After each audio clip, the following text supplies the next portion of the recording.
Both nostrils will be swabbed, but it is not the deep swab that some people have received. Results are ready in 15 minutes. Most sophomores, juniors, and seniors will remain virtual for the rest of the school year.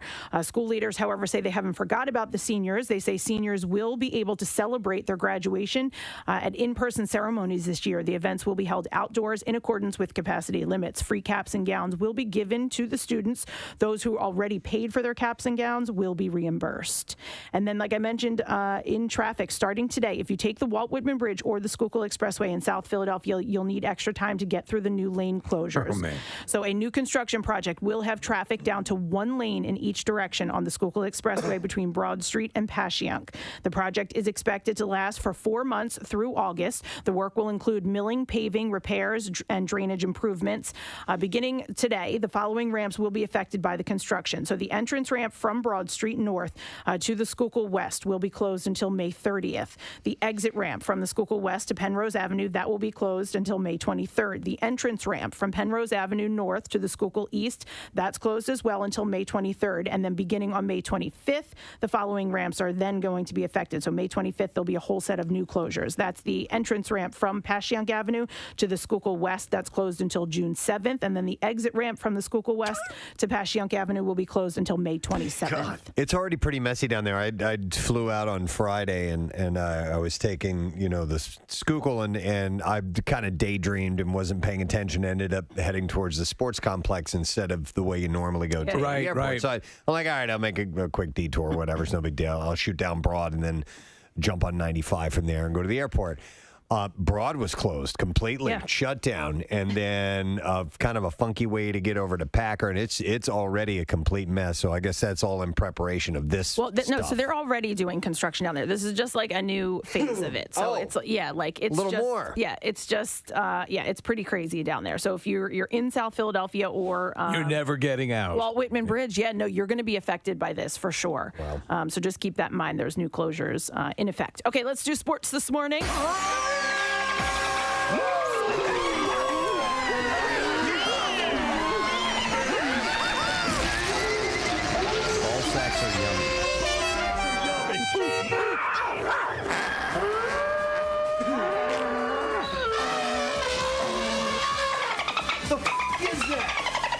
The Phillies lost to the Braves last night in Atlanta. Freddie Freeman and Dansby Swanson homered. Huascar Ynoa won his fourth straight start, and the Braves beat the Phils 6-1.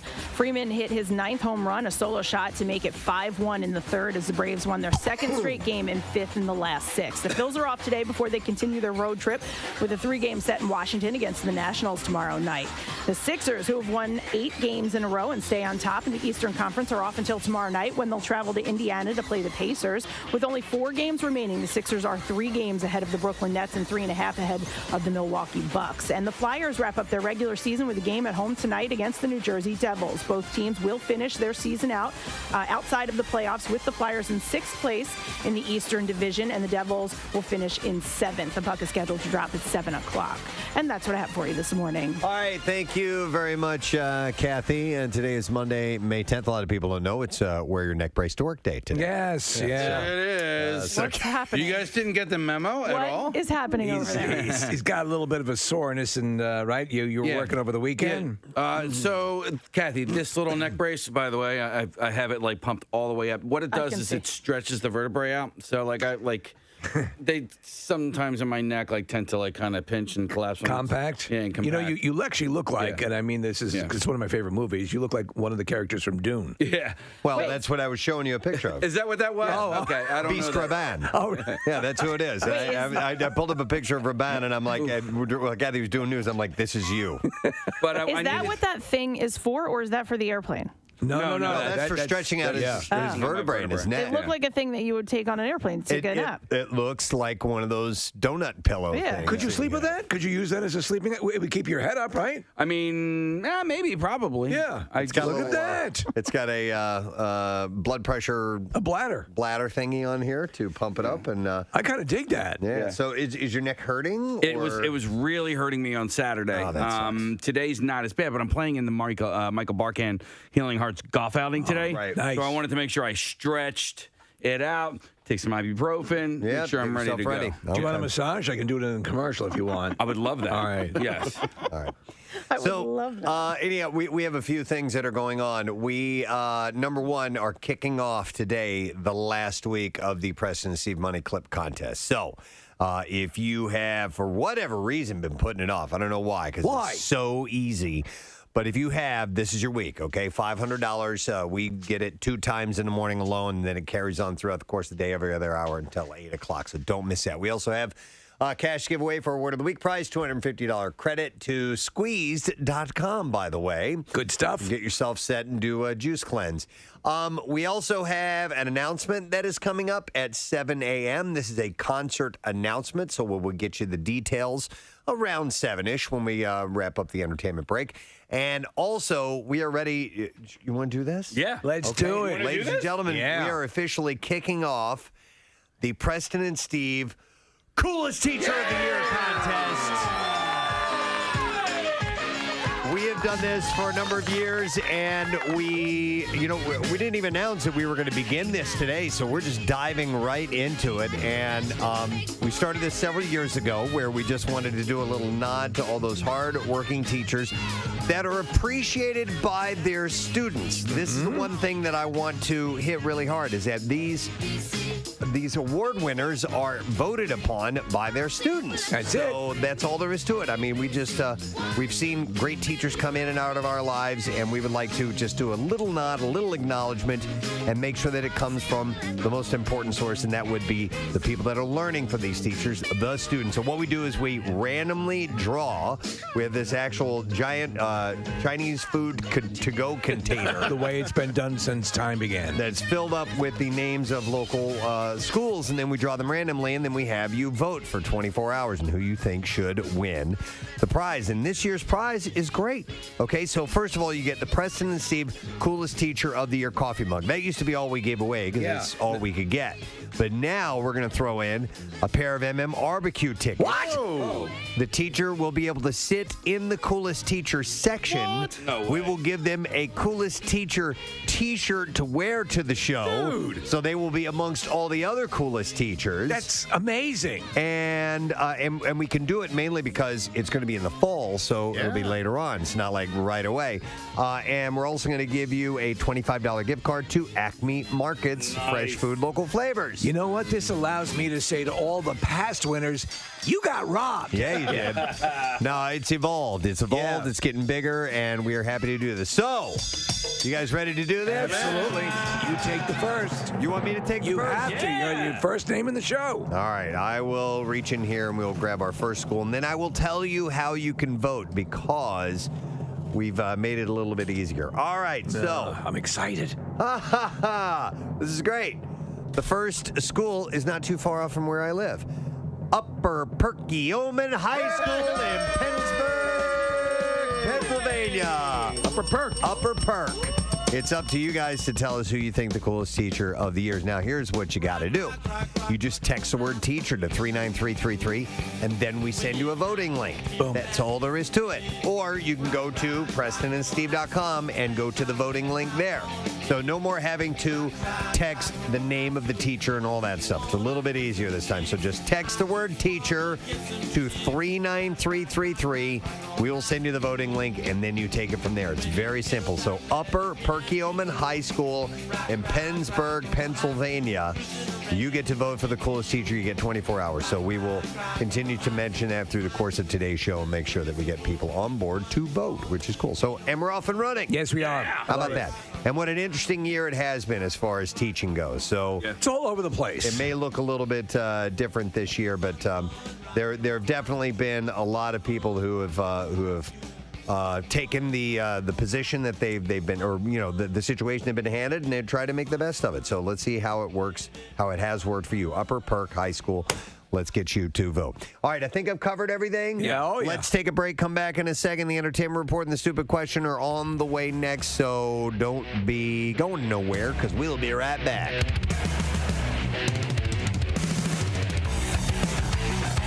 Preston and Steve on 93.3 WMMR. Is that a concert on the horizon?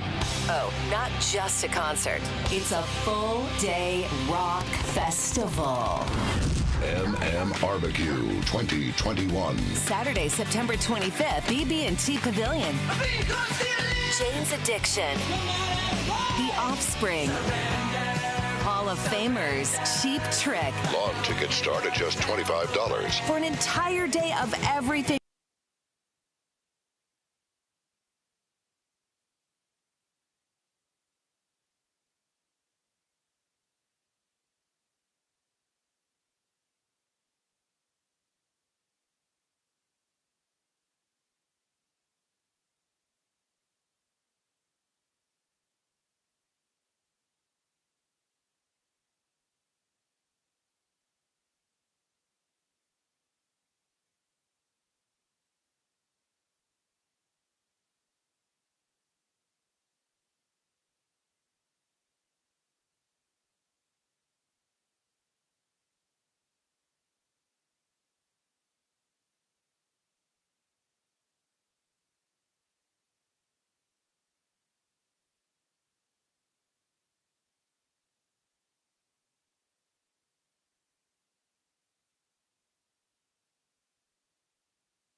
download of the heart-stopping thriller Locked In with Mina Savari. And the question that I have for you is, which famous actress shares her name with William Shakespeare's wife? 215-263-WMMR. Call if you know the answer. Which famous actress shares her name with William Shakespeare's wife? Get it right, get the prize. That's how it works. Go through some birthdays. We're waiting for that phone call today, Monday, May 10th. And Bono has a birthday today. Bono turns 61 years old. Is his name Paul Hewson? Paul Hewson, yes. And Bono Vox is the full name he created, right? That's correct. Yep. And what did you get me? What did you get me? What did you get me for my birthday? So he is 61 today, and not sure what Bono does on a birthday. I sit alone and I weep for the children. Oh, you know what? That sounds like something. Actually, he's been composing a lot of music from his home. You remember he's been releasing a lot of stuff, like we just like doing over the long distance deal. Yeah, that's what I do. So happy birthday, Bono. Thank you, Preston. It's very kind of you. You're welcome. Love Bono. Big fan. I love you. It's Mark David Chapman's birthday today. I don't love him. No, he's a bad man. Nobody loves him. He did bad things. Shot and killed John Lennon. He's out of his mind. So I watched a documentary on him recently. Did you? Turns out he's crazy. Yeah. But the story is, the story of that particular murder and all the particulars, like carrying Catcher in the Rye, and that he aligned himself with that book meant everything to him. And he also kind of wanted to be John, right? He was absolutely. Very much another wanted case, to be him. You kill the thing you love the most. Yeah, it's just, I can't wrap my mind around that. Didn't he get an autograph from him that day? He did, Nick, hours earlier. In fact, it was outside the Dakota. The Dakota, yeah. There's a picture of him, John signing. Same day, yeah. Signing his album, signing Mark David Chapman's album. Yeah, it's messed up. I wouldn't have included him, but there's not a whole lot of birthdays today, so I threw that in there. It's also, Steve, it's Dave Mason's birthday today. Yeah. There ain't no bad guys. There's only you and me, and we just disagree.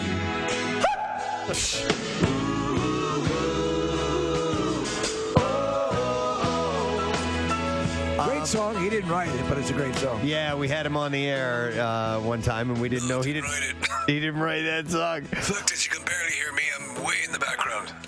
He was in the band Traffic. Yes, he was. Which, great band, man. Just really cool, moody tunes. Yeah. Dear Mr. Fantasy? Yeah. This is what starts off Endgame. Oh, it's great. It's a great sex and up song, Low Spark of High Heel Boys. Oh, it's a fantastic tune, man. Is this him singing? No, that's Steve Winwood. I thought it was Steve Winwood. Yeah, it turns out Dave Mason really didn't do anything.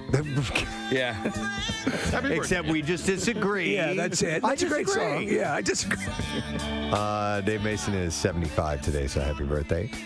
It's also Linda Evangelista. She was in the George Michael video with all the models. Yes, that's right. Which was Freedom. Freedom, that was it. Free sex. And she would have been about that time that Supermodel became elevated, really, really big. Who was the first? Who was coined as the first supermodel? Don't know. Because that term came into being around that time. Around that time, you're right. Yeah. Well, it was that one chick who was in The Surreal Life, wasn't she? Or at least she says she was. Oh, that's right. The drug addict and former drug addict. Oh, yeah. What the hell is her name? I don't. Come on, what is her name? She was very outspoken with Harvey Weinstein. Yes. Dickinson. Janice Dickinson. Janice, okay. You're right, yeah. Linda Evangelista, stunning, is 56 today. And then the last birthday I saw that I will mention is Kenan Thompson, Saturday Night Live. Yeah. Love that guy. And Good Burger. I love Good Burger. He's now the longest running cast member ever on the history of SNL. Ever? Yeah. Who was before that? I think it was Tim Meadows was. Maybe it was one of the longest running. Maybe it was Tim Meadows. I know that. So, well, anyway, happy birthday to you, Mr. Thompson. By the way, he's maintaining that legacy by also doing a sitcom as well at the same time. Yeah. So he does his own sitcom. 43 today. All right, let's see if we can get an answer to the stupid question. Which famous actress shares her name with William Shakespeare's wife? 215-263-WMMR is the number, and we will go to Josh. Hey, Josh. Hey, good morning. You guys rock. Thanks, man. All right, Josh. William Shakespeare's wife. What was her name? Her name was Anne Hathaway. He's correct. Now, is that a adopted name? I don't think so, because I saw an interview with Anne Hathaway not that long ago, and apparently she was always Annie. So I know that Anne is her actual first name.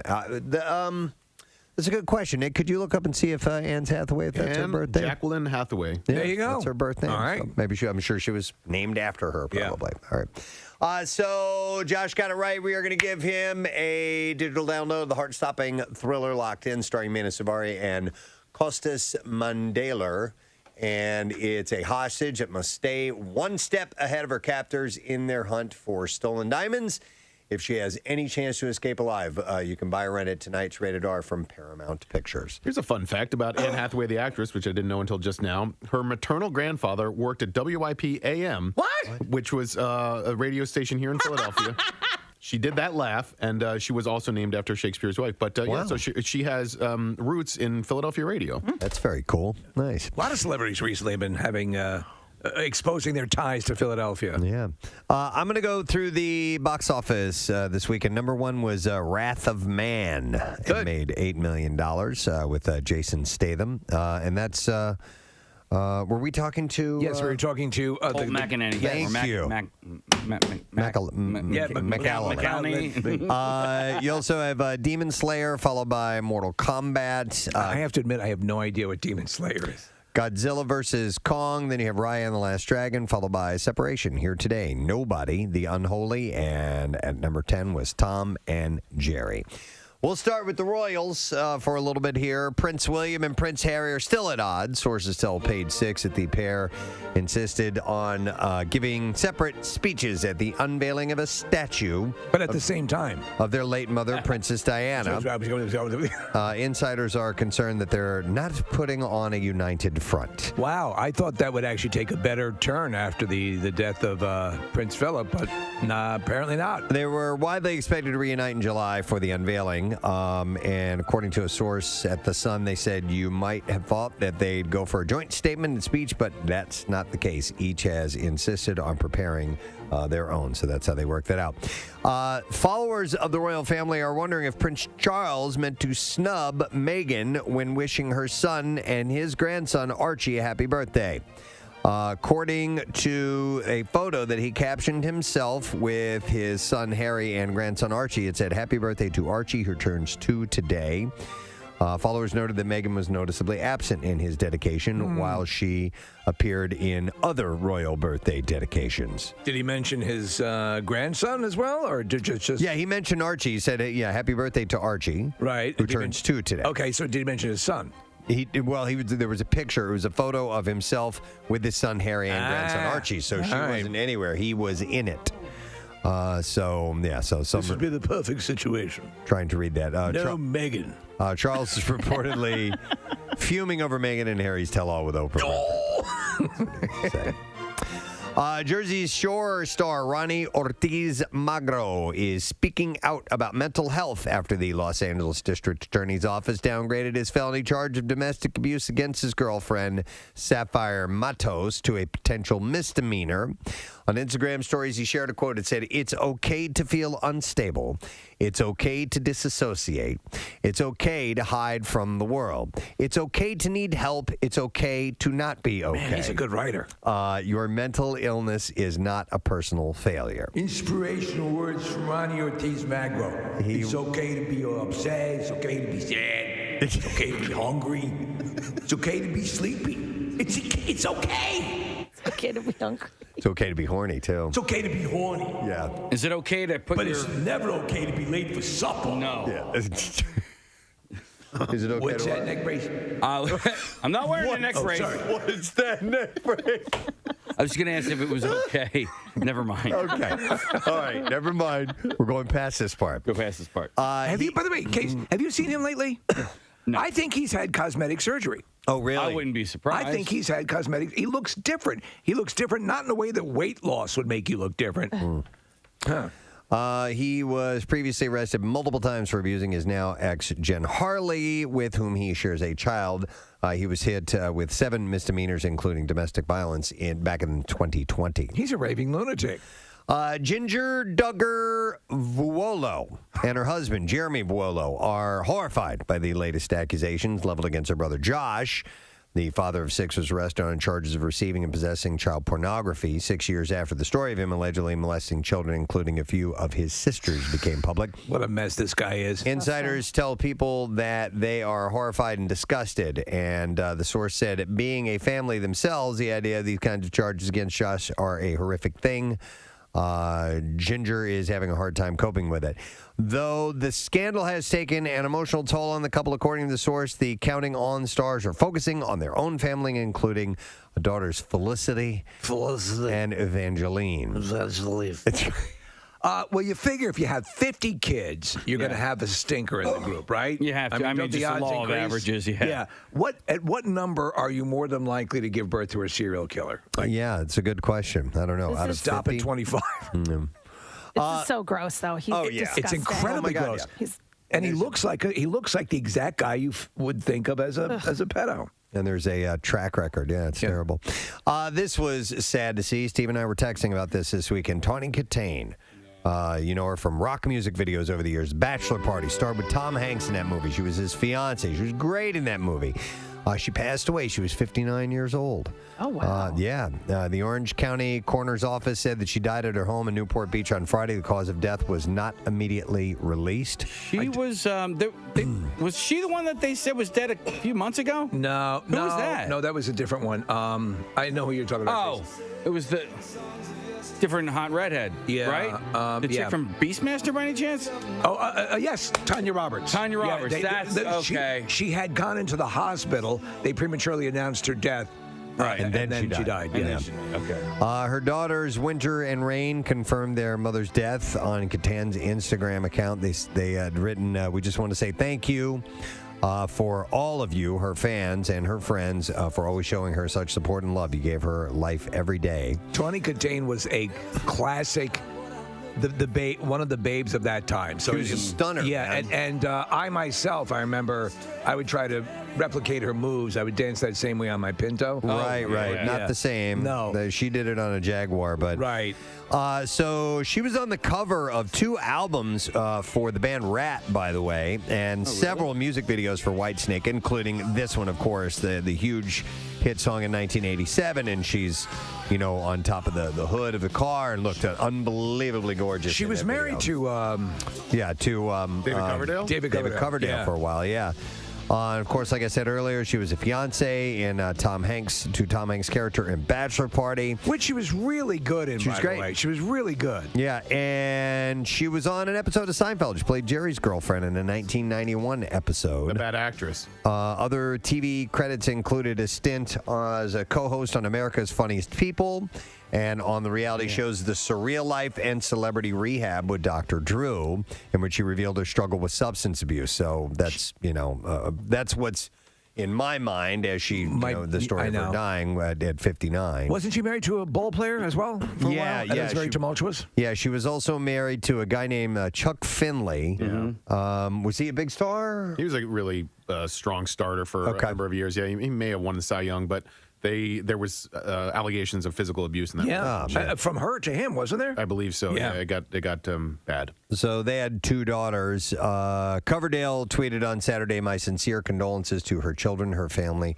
friends, and fans." So that was just out of the blue. Yeah. And I was telling Steve when I saw the story on Saturday night, and I immediately just started doing a little bit of research, and I typed in her name, and then I hit images, and like all the photos that came up were of her recently, and she had unfortunately gone down the bad plastic surgery route. And just did not, she didn't. She was becoming a cat. She tinkered too much. Yeah. She was so beautiful, man. She was such a naturally pretty girl.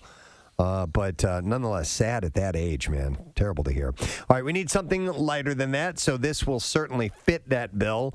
Recently, a clip of Adam Sandler arriving at an IHOP location. Of course, we talked about that, showed him leaving due to a 30-minute wait. It went viral, but last week, Sandler tweeted out, "For the record, I only left IHOP because the nice woman told me that the all-you-can-eat deal didn't apply to the milkshakes." So now, IHOP has responded to that, stating that it'll offer all-you-can-drink milkshakes today. What? Oh. There's one catch. It's only good on Long Island. Yes. And there's also another catch. It has to be between noon and 8 p.m. at 19 participating IHOP locations. You can down as many milkshakes as your heart desires. For those not in New York, you should know that for every milkshake sold today, though, at any location, IHOP will donate $1 up to $50,000 to Comedy Gives Back, the nonprofit that is supporting comedians during the pandemic. That's the way to play it. I would go, Kathy, you know, Sunrise Highway. I'd go to the of course. IHOP on Sunrise Highway because has the most parking. But I always loved I actually always was a big IHOP fan, but I never went there for pancakes. I love their hamburgers. Really? Yeah, I know. It's stupid, but I would only go there for pancakes. Yeah. Wow. I haven't been in an IHOP in ages. I didn't even know they had milkshakes. And by the way, all-you-can-eat milkshakes, I mean, How many do you want? That's one milkshake. I can eat a right? lot, and I can only do one. Is this milkshake bottomless? Because I really need as much as I can get. I would definitely attempt to. Right. Yeah, I mean, just because you're paying for it. Give it a shot. There's a place on Rage that has malted milkshakes, and if you get the, I think it's called the Ice Cream Bakery.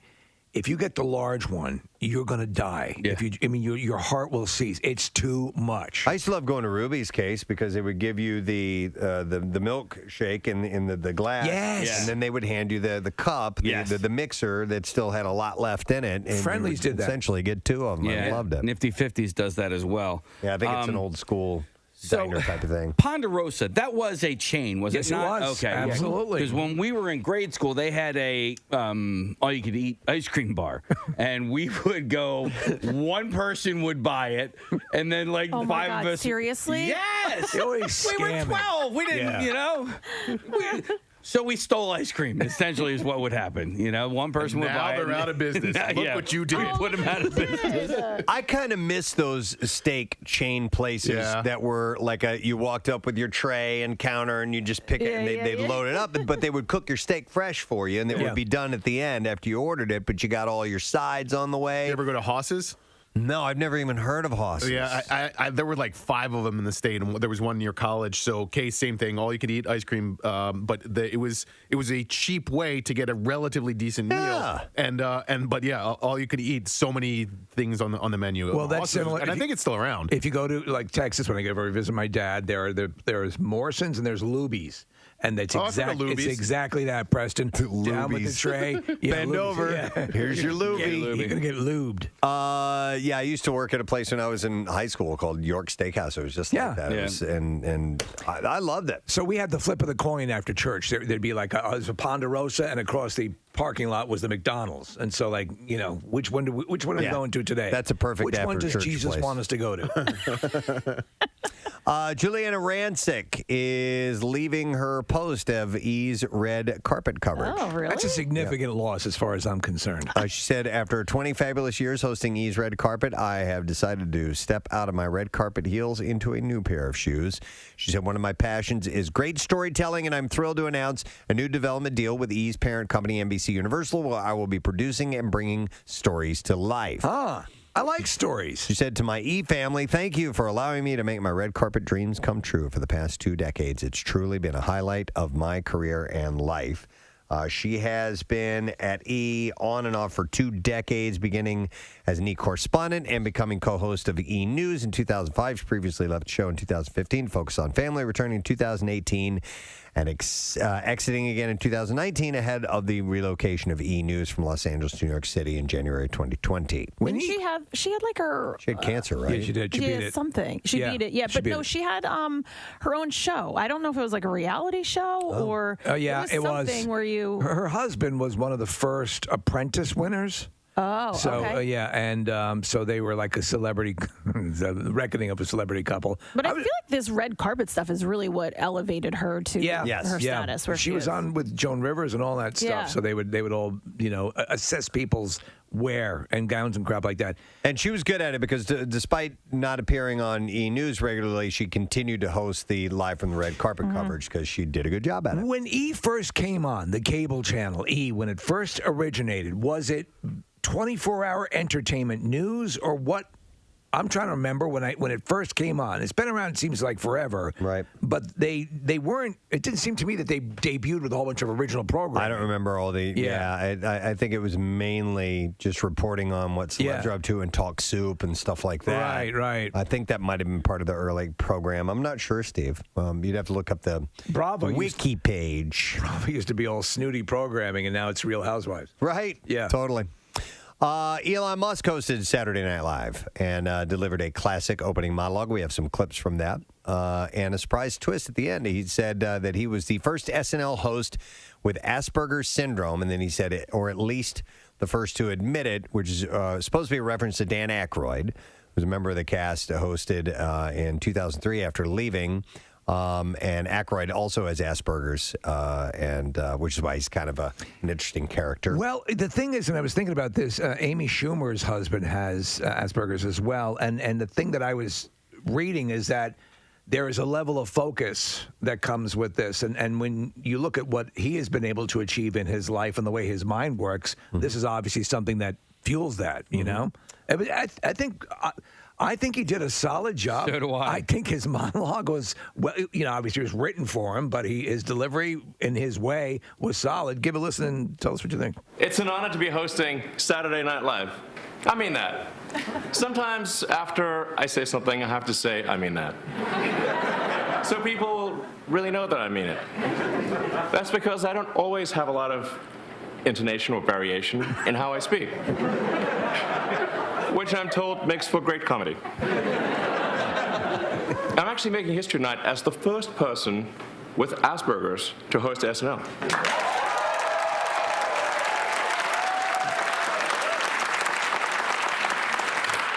Or at least the first to admit it. So I won't make a lot of eye contact with the cast tonight. But don't worry, I'm pretty good at running human in emulation mode.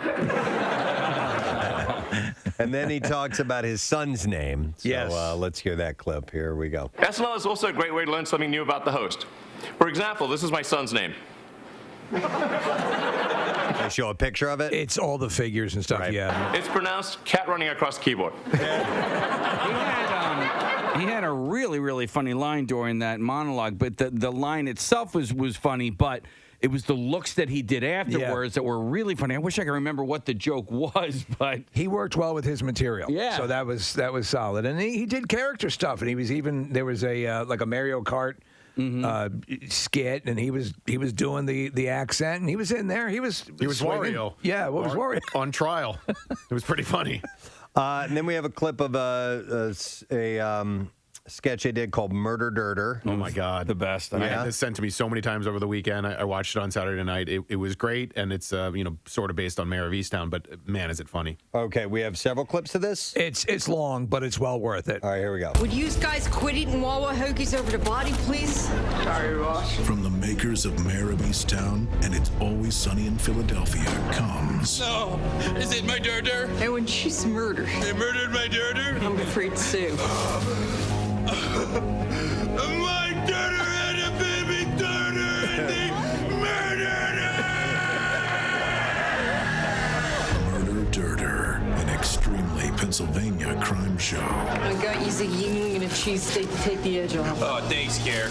Oh my God, that's so funny. Here we go. Highly accurate, says the Delco Daily. The writers clearly... The Delco Daily. Yeah. I love it. Yeah. By the way, in the episode last night, there was a newspaper clipping on the wall from the Daily Times. Really? I was like, oh my God, they delivered that newspaper. Googled. They know the foods and the towns. Third on this dirter matches the steam down in Downington. Down Royersford past Hokessen. Past Conshohocken? No, past Hokessen, over by the Jagoff Bridge. Great. And you guys can spell that for me later? Oh, my God. How much of this went over the heads of the majority of the country? People. This is great for us, though. Totally. It was well done, and I love the Jagoff Bridge. Oh, it's awesome. Yeah. And do we have the, there was a special cameo that was in the thing as well. Well, play it. Here we go. This is the third clip. The New York Times says, so authentically Pennsylvania, I'm assuming absolutely everyone was related to each other. Look here. I knew why you're a cop. because your pop was a cop. And your pop was a cop. And your pop's pop was the original Philly fanatic. But it's not your fault you're sending Drand in the Schuylkill on purpose. How does he know all that? Because he's my cousin, and he's my cousin, and that's my ex-husband's, and that girl. Hey, Gare. Let me guess, your cousin? Hey, it's my granddaughter. Granddaughter? How old are you? I'm a Philly 40. But at one point, Tina Fey makes an appearance. It's perfect, yeah. Nice. And Gritty. Gritty in the and woods. The Philly fanatic, technically. Technically? Well, it was a picture of him. Okay. Wait, did Tina Fey, she spoke with the accent? Yes. Oh. Yeah, she was a suspect in one of the interrogation rooms. Oh, that's awesome. Nice. All right, a couple other quick things. Gal Gadot confirmed rumors that Joss Whedon was a bit nasty to her during the filming of Justice League in 2017. She said in an interview, he kind of threatened my career and said if I did something, he would make my career miserable, and I just took care of it instead, she said. She could beat the piss out of him. Whedon has come under fire for mistreating a range of actors, including Ray Fisher, who is the most outspoken, but she's kind of concurring. Yeah, it sucks too, because I like the stuff he's done, but it turns out he's an a-hole. Yeah.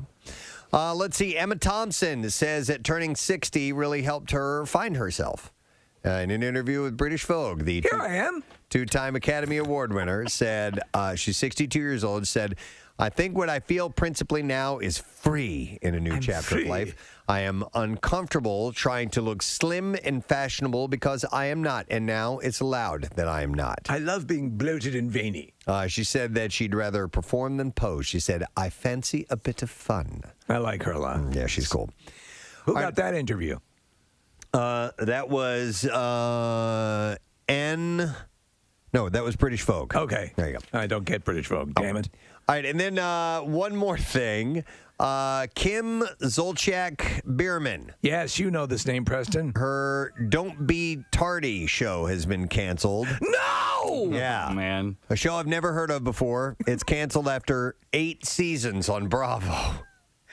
Bravo, I have not been to Bravo in a long time. 8 seasons. I've never heard of this song Don't Be Tardy? Yeah. Here's a woman who has, I think, might have dabbled in plastic surgery here, Kathy. This, Some injections. she looks like the Michelin Man's wife. Injections are likely. So, according to... I'm sorry that the show's wrapping up. A spokesperson at Bravo, they said, we have enjoyed watching the incredible journey of Kim... Are they the only ones? Of Kim Croy and the entire family who grew up right before our eyes. The dude's name is Croy? K-R-O-Y. So dumb. We are so thankful to...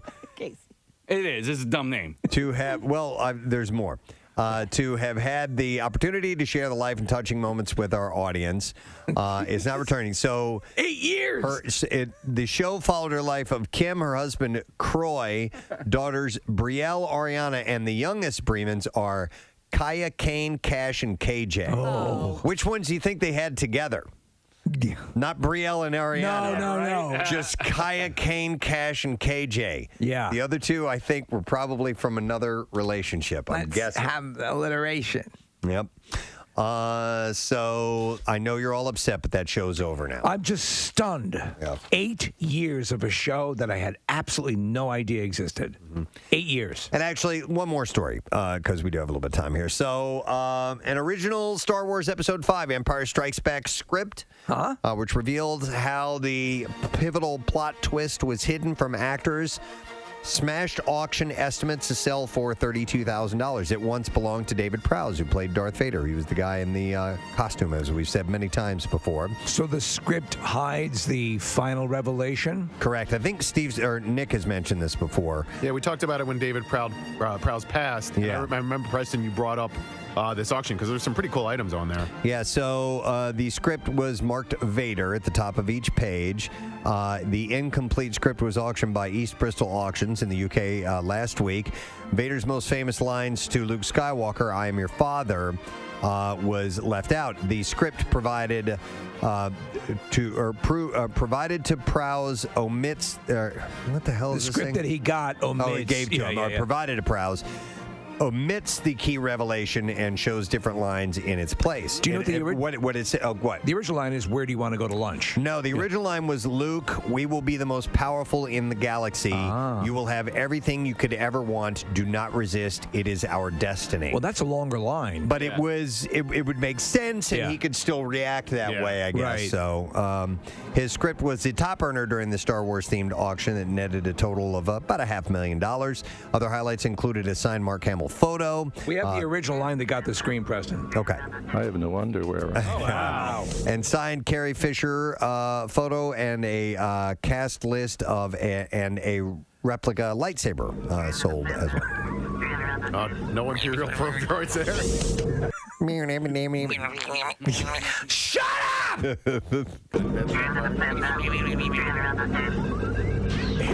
It'd be great if he's trying to do the line and I think he's making the noise and keeps looking down and like, shut up. Shut up. Stop that. Shut up! I'm your father. Yeah, I was going to tell you. Yeah. Try to tell him something. All right. Now we can do the clips. Yep. We'll start with this one. The Crime of the Century is a two-part documentary about the opioid epidemic. In this clip, director and producer Alex Gibney speaks about the genesis of this issue. Here we go. The reason I called it the crime of the century and the reason I was interested in doing it was it seemed like the opioid crisis was being presented to us almost like a natural disaster, like a hurricane or a flood, as if it just happened. Upon an examination, it seems clear that it was manufactured by a number of key corporations. I don't give a Crime of the Century premieres tonight, 9 o'clock on HBO. He's the same guy that did the Scientology. It looks really good. Going Clear documentary, Steve. Yeah, there's a record amount of fentanyl coming into the country right now, and I was watching some of the teaser clips from this. It looks excellent. Here's the next clip. Paper Spiders follows a teen making a series of tough choices as her mother's paranoid delusions threaten to destroy their loving relationship. And here, director Natalie Champaniran talks about how she hopes her screenplay will help those dealing with a mental illness. Here we go. What we hope is that people will learn something from it and take away. It doesn't have to be secretive and it doesn't have to be shameful. And we were actually, we didn't share this, that it was based on or inspired at least by a true story. Yeah! Paper Spiders is now available on Amazon Prime, by the way. And that's the entertainment report for you, friend. So a couple things. We have our first Coolest Teacher of the Year school that we have chosen, and that school is Upper Perkiomen High School in Pennsburg, PA. And it's very simple. All you have to do is text the word teacher if you're a student there.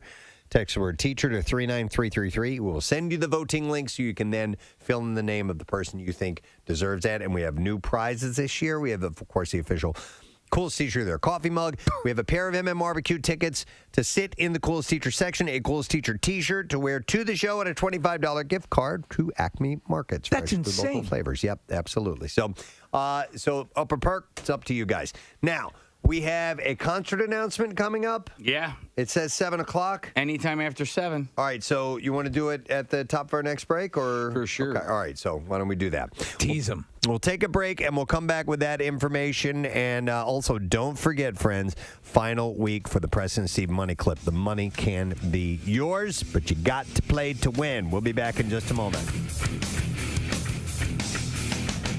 Preston and Steve on 93.3 WMMR. 93.3 WMMR presents. I have an auto warranty policy you might be interested in. Don't hang up. It's Pierre Robert. Preston and Steve's Money Clips. I'm doing fantastic. Yo, I just won. I know you won. Yeah, oh, it's great. Your shot at stuffing 500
handful of stories about people who died recently. Are you saying it's time for the necromancer? The necromancer. I think, yes, it is time to.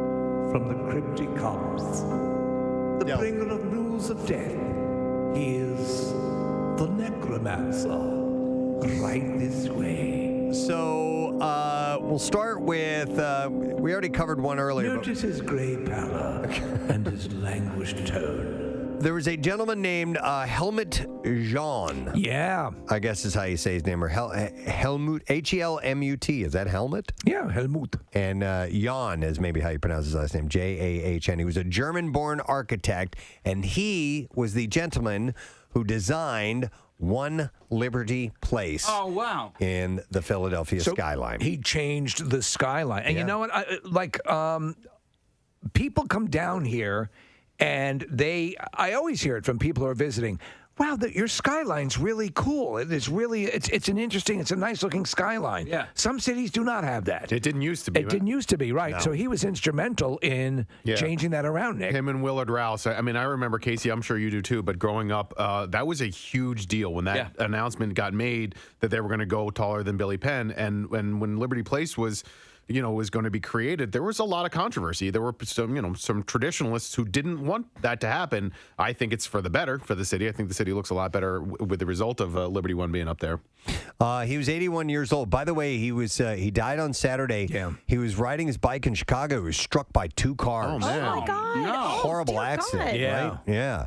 Mr. Jan, who moved to Chicago in 1966 to study architecture, was already a rising star in the mid-'80s when he was approached by the Philadelphia development company Rouse and Associates and asked to design a marquee skyscraper that would exceed Philly's traditional height limit for tall buildings. And so at that time, the city had maintained, which was an unwritten gentleman's agreement, that obliged designers to defer to City Hall's tower to keep their high-rises shorter than the statue of William Penn, Billy Penn's hat. Yeah. Brim of the hat. And it was a rule that had produced a pretty dreary skyline, just flat-topped 40-story buildings. But Mr. Jan's design for a skyscraper crowned with a neo-deco cascade of chevrons was crucial in helping Rouse and Associates convince hesitant Philadelphia officials to abandon the height limit, and that's what did it. I heard it was modeled after the Chrysler Building. It was, yes. They wanted to go with something similar to that shape. The funny thing is that if you see the scene in the original Rocky where he runs up the steps and turns around and looks at that skyline, it was kind of drab. Yeah, for a long, long time. Did he design Liberty 2 as well?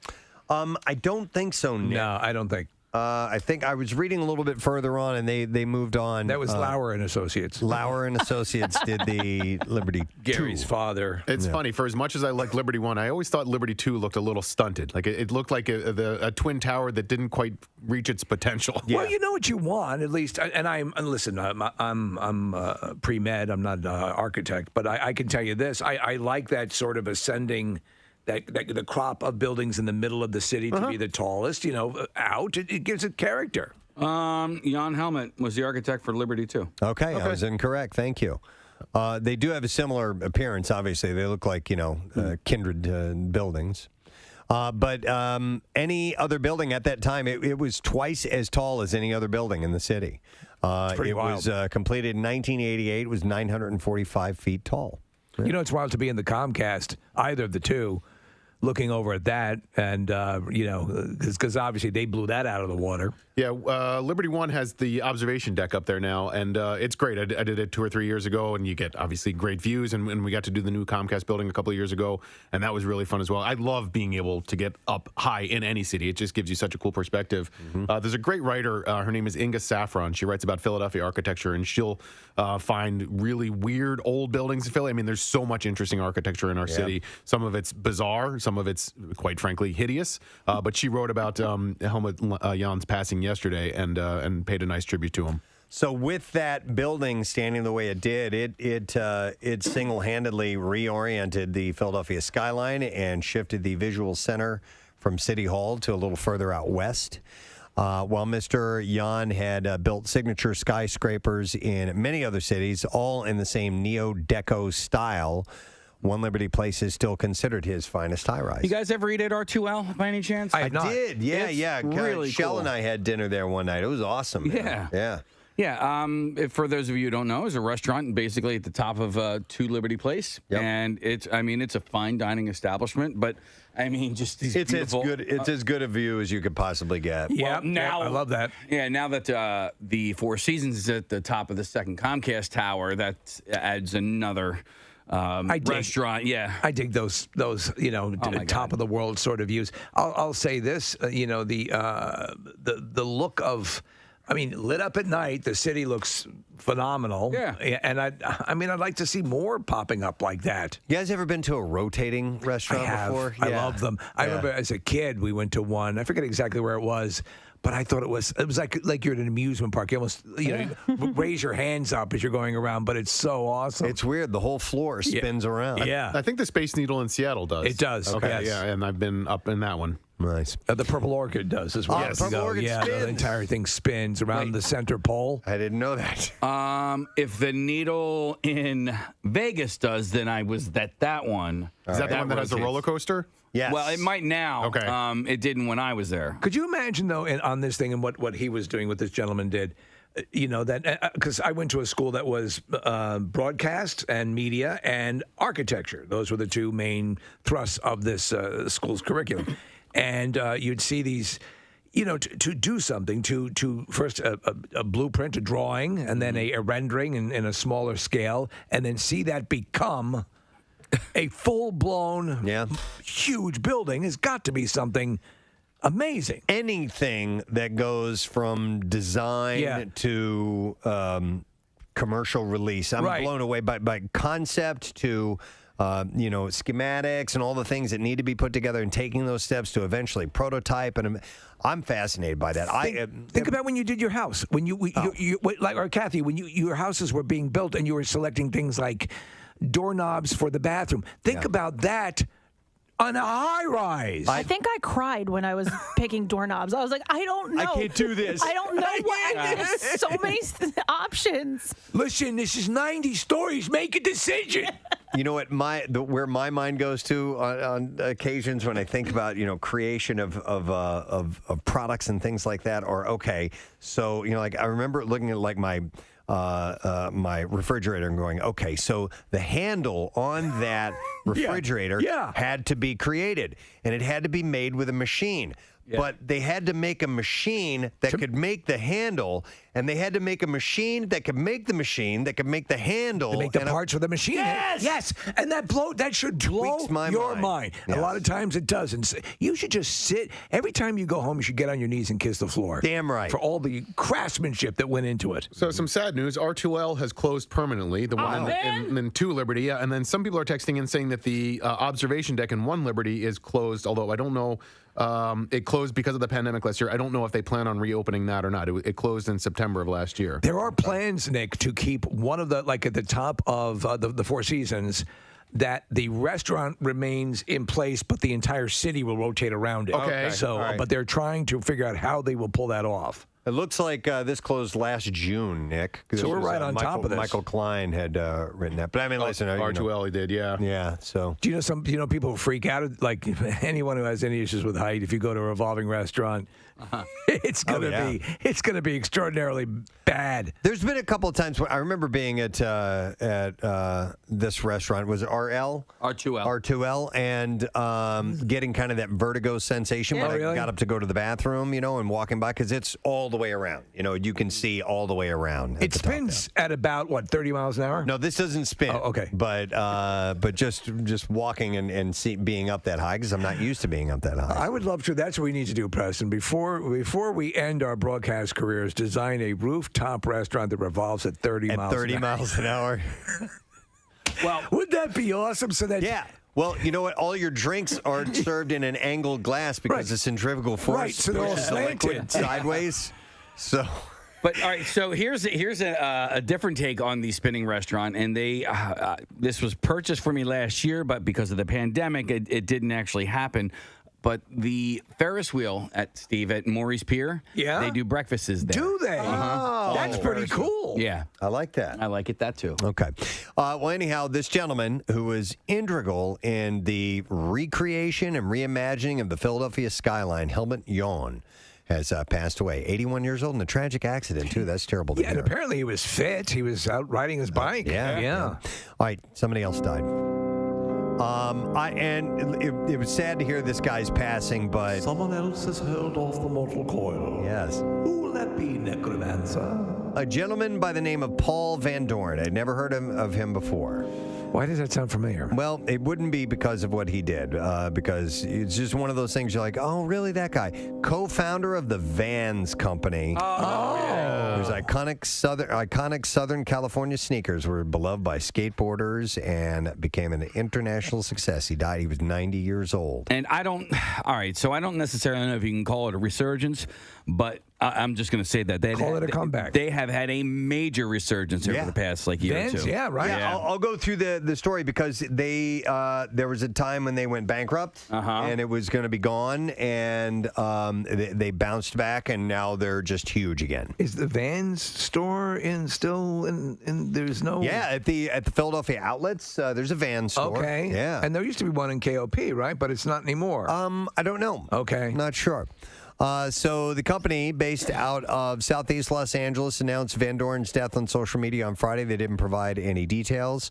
He had turned a family shoe business into a globally recognized brand. Van Doren was a high school dropout. He moved to Southern California from the Boston area. He and his brother James, who passed away in 2011, and business partners Gordon Lee and Serge Delia opened the Van Doren Rubber Company. Van Doren, Vans, you get it? Yes. I didn't even think of that. So they used the name. They opened up the Van Doren Rubber Company in Orange County in 1966, making and selling their own shoes. At first, they struggled to produce enough of the product to fill the shoe boxes on store shelves. Van Doren had 2 decades of experience in shoe manufacturing, but none in retail, he recalled. The first person, he said, gave me a $5 bill. A pair of shoes was $2.49. And this was in an interview, actually, he did last month after he released his memoir, which is called Authentic. He said, but I didn't have any money in the cash register, so I just gave her the shoes. We ended up selling 16 or 18 pairs of shoes that day. And he said, you know what? I said, come back later and pay. And he said, every one of those people came back and paid. Well, there you go. Yeah. And the brand loyalty then. Van Doren's son, Steve Van Doren, and his father, he said his father's acumen helped make the business a success. He said, my dad was a systems guy. He said he did things like color coding the boxes, blue for men, green for women, and orange for boys, so you could see what inventory you had right away. And he would only open stores that had a free right-hand exterior wall. Oh, my gosh. Because he thought that was the best place to catch someone's eye if they were driving by. Wow. So when did it make that jump and become such a part of the skater? I'll get to that. So Van Doren also allowed people to order customized shoes, which I think is pretty cool. Yeah. He expanded the customer base by allowing various designs to be sold everywhere from surf shops to department stores. In Authentic, his memoir, Van Doren said the key to success was to give customers what they wanted. He said if it's a checkerboard, if it's bright pinks and yellows, or if it happens to be dinosaurs or a skull and crossbones, listen to their 2 cents worth about colors and designs. The shoes with their canvas tops and tough diamond pattern rubber soles caught the fancy of skateboarders. The company, which kept a sharp eye on trends, was quick to catch on. He said everybody else was kicking these kids out of the park, kicking them out of the pools, and here's a company listening to them, backing them, and making shoes for them. Wow. The company said professional skateboarder Stacy Peralta, they had paid him to wear its shoes. Vans also sold shoes, and I love this. They sold shoes individually. You could just buy a right shoe or a left shoe. Stop it. He said because it benefited skateboarders who tended to wear out one at a time because it would drag one of their shoes. Yeah. And then they'd have one good shoe and one worn one, and so they were selling them one at a time. That's smart. It's smart stuff. And then, of course, you remember the Vans Warped Tour, right? They were the yes. yeah. But the brand's popularity absolutely soared after Sean Penn wore a pair of checkerboard slip-ons in the movie Fast Times at Ridgemont High. Oh my gosh. That's when it caught my eye. Wow. Yeah. That's absolutely the moment where I was like, saw that it took off from there because So what it was the checkerboard. 70s. What, that was 70s? Yeah. No, it was 1982. Oh, 82, Well, Fast okay. Times at Ridgemont High came out in 82? Yep. Wow, huh? Yep. So that's when it took off. However, knockoffs and competition ate into Vans' profits, along with misguided efforts to expand the range of its offerings with specialized shoes for football, basketball, skydiving, and even breakdancing. The company was forced into bankruptcy protection in 1984. That's how quick it happened. And was sold to a banking firm in 1988. Over the years, the brand's popularity waxed and waned, losing ground to newer, techier kicks and regaining it when retro came back into fashion. The firm, renamed Vans Incorporated, went public in 1991, and in 2004 was sold to VF Corp of Denver, which owns a large number of footwear and apparel brands, including Dickies, JanSport, Timberland, and North Face. Today, Vans produces its shoes overseas. It continues to sell its traditional designs while also keeping an eye on trendsetters by collaborating with designers, skateboarding, BMX, and surfing pros, and other celebrities. They rack up around $2 billion a year in sales. So it's one of these fly-by-night companies. And the shoes have been seen on the feet of Justin Bieber, Kanye West, and even the Kardashians. Well, you had me at Bieber. So they're still relevant. And you have a pair, right? The Eddie Van Halen ones? I do, yeah. Those are cool. And so obviously he got some some kind of a deal to market those. I need to get more of them. I've sworn off. Who was I talking to the other day? I was talking to somebody else. Dave Cruz from XTU. Yeah. We both no longer buy shoelaces. We no longer give shoes for shoelaces. You've given up on shoelaces, I gave up on shoelaces, man. Look at Screw you. that. Are they comfy? Shoelaces. The ones I wear are comfy, but the Vans, I don't know. They're kind of flat. That's what I was wondering. Yeah, they're not like, at least they're like Chucks. I have one pair, and for me anyway, I don't know if it's the shape of my foot or whatever, but after like a long day, they'll actually hurt. The top of them hurt. Do you top of my have feet. that device that helps you put on your socks too, Preston? That extended thing that you see? You ever see that thing that they sell on TV? No. What is it? It's a device that helps you put on your socks. Are you serious? I swear to God. You know what? I think we talked about that. And one a shoehorn that's like 2 feet long, so you don't have to bend over. I wouldn't mind the long shoehorn. Yeah. That'd be okay. Yeah. But I can put my own goddamn socks on. I have laces, but it's not a traditional lace. It's the little nubby that you pull. Okay. Yeah, and it just tightens up. Gotcha. I got my wife a pair of F laces. Vans, and I love the way they look on her. I really do. They're really, really cute. They're comfortable too. My feet were not designed for shoes like this. Right. You're more a stiletto guy. I'm more of a stiletto guy. I need to have that kind of like natural arch. I think so, and it makes your booty pop. It does, but I don't do it for that. I do it for listen, you do it for me. But what a cool legacy. This guy, this Paul Van high school Doren guy, dropout, 90 years old, had an idea. Yep. And he was probably a good, 20 years older than the audience he was going for, but it just, by attrition, he got it. It spoke to a whole generation. That Vans Warped Tour was really cool, but that was more after he'd left the company, correct? Or the company had left him? I was sold in the 80s, so I don't know what he held on to as far as creating the brand and what he got from that, but I'm sure he, wasn't high and dry. Well, they used to have good bills. Marissa? The Warped Tour was his son. Okay. His son, If you watch any documentaries about Warped Tour, they always talk about Van Doren, and they're talking about his son. All right. Who runs it. Steve Van Doren. Yeah. Okay, nice. But I mean, and you know what? And you think about people such as this guy, I have gained such an appreciation for the product developer ever since Shark Tank appeared on television, because I had no idea. I mean, I knew obviously you had to work to get things done, but the complexities of creating a product, marketing that product, being successful from that, and managing everything right to where you don't mess it up is huge. It's it's the backbone. I agree 1,000%. There was a guy. It was over at my house. Over the weekend, he was setting the inverters, our air conditioning system, taking care of everything, and he and his girlfriend started. She had a family recipe for banana pudding, and so he that whole process. It's called Amazing Treats, And he set up with his girlfriend this business. They get it out to the stores. They, the labels, the whole thing, and it's taking off. But I mean that whole thing, Preston. Every step of that, the container. How do you get it out there? How do you purchase the goods to make it? All of that stuff. You're doing all of this stuff, right? All of the market research, all of the grunt work, and then you have to hope that it takes. That not only it takes, but if it takes, that you can still, like, if it's that good of a product that somebody else that has more means doesn't come in and blow it out of the water. Blow it out of the water. I know. Right. It's but when it hits and when you see somebody making it work, like look at Vance. Oh. You're right, Kathy? There was a near tragedy here, Preston, to the right of us. We got some what happened? Coffee spillage. Nope. We're good. It's okay. It's your own computer. We don't care. All right. So anyway, I thought that was interesting. Now we shall miss you.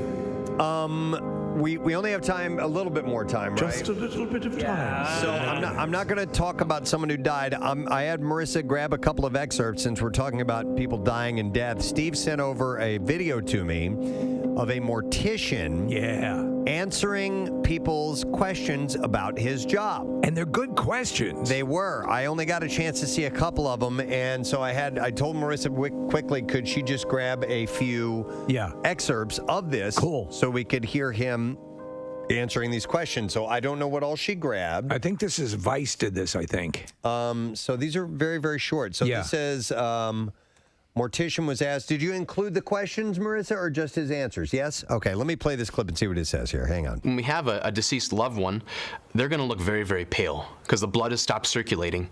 So when we put in the red blood, the red fluid, rather, that's actually going to pink them up in some ways and make them look a little bit more alive. Okay, so I assume the person asked if there were different colors of the liquid that they put into the dead body. The fluid, so they actually fluid. Put a colored liquid in there. Wow. I didn't know that. I didn't know that. So that the complexion would be different. Yeah, because It's from Wired, Steve. Wired, I'm sorry, Nick. Yep. All right, and so people had emailed in questions to him, and he's asking the questions and then he answers it. Very informative. Yep. Yeah, there was the show 6 Feet Under, which was out years and years ago. It's set at a funeral home. Yeah, and so some of these questions I'm like, oh yeah, these were. I mean, over the course of the series, you learn these things, through just through the regular dialogue of the show. All right, this is about draining blood. Here we go. Do morticians normally just drain the blood down the sink? The short answer is yes. All of our bodily wastes are disposed just like our normal bodily wastes. The sewer system that goes right to the water treatment plant. Wow. Ew. Okay, but I guess that's the case. You crap down there, right? So if you can crap there, you can bleed there. It's like a line from Predator. I should have that on a shirt. If you can crap there, you can bleed there. All right, here's a question about bras. Do morticians put a bra on you? If so, I would like my rotting corpse to not wear a bra, and would like my ghost to be wandering braless with poking nips. Well, Tiny Rain, I don't know if there's much I can do about poking nips, but we do put bras on if the family requests. And the reality is, I've probably put on more bras than I have taken off in my life. Nice. I don't know if you have it there. It's one of the things that was isolated about Preston about contacts. Yep, and that's this one right here. Here we go. If a person wearing contacts dies, does the mortician take them out? Shower thoughts.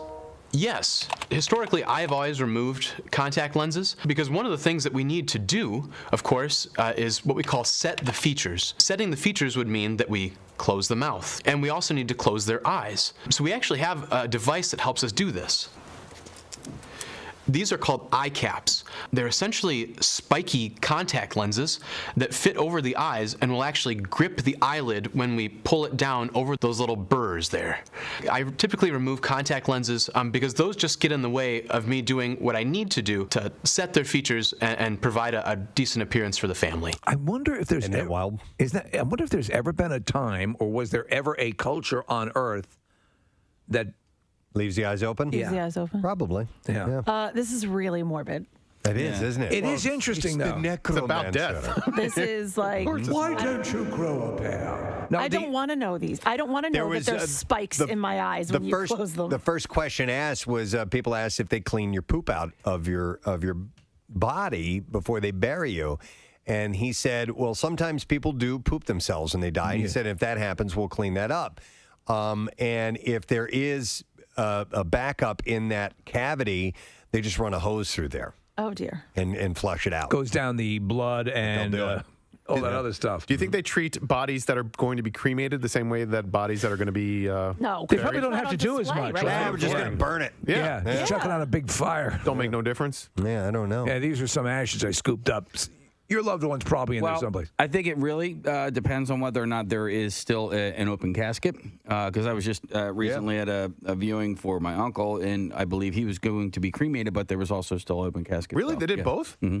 Oh, I never heard of that. It's interesting, too, but throughout this video, the guy is actually very respectful about what he's talking about, because he is, and he talks about the emotion of what he's doing. But it is these things that I've actually always wondered that, like with contacts and with how you do know, for example, when clothes are put on, they're usually opened up in the back. They'll cut them down, the back so they can get it over the body.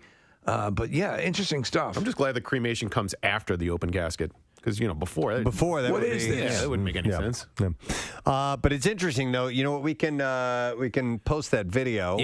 Because it's really, questions that I hadn't considered at all about that in preparation. It's a bizarre thing. To prep. And I used to do it in my act. It's the truth. When people get up and they say, when they're coughing side, and they say, well, he looks so natural. Who looks natural and bombed, you know? Yep. But it's a job that needs to be done. It is. And people take it on and they do it. So I thought it would fit properly within the necromancer. We haven't done that in a while. He returns to the crypt, sashaying over there in his We Are Philly t-shirt. Wait, thank you for noticing, Mr. Announcer. We have money to give away, and I want to make sure we got your shot at winning $500. So we are going to take a break. We'll come back in a moment. We will have that as well as the bizarre file, so make sure you stay with us. And we picked a school for coolest teacher. It's Upper Perky Omen High School in Pennsburg. If you go to school there,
22.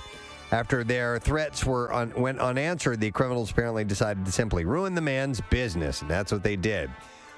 So they told reporters, the owner, I believe, or no, the police chief told reporters that the bugs appeared to be Turkestan cockroaches bought from a Taipei store selling aquarium supplies.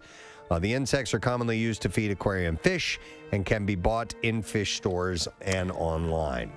So thousands. Hey, it could have been worse. It could have been Madagascar cockroaches. Yeah. A bar owner who allegedly sold fake COVID-19 vaccine cards at his Northern California business has been charged with multiple felonies. You knew this was going to happen. Including forgery and identity theft. Todd Anderson was arrested Tuesday at his bar, the Old Corner Saloon. ABC received a complaint that fake vaccination cards were being sold at the bar and opened an investigation. In April, undercover agents were able to buy 4 fake cards from the bar as part of their investigation. They paid $20 for each card. Yes, I like the card, but without the benefits of the vaccine.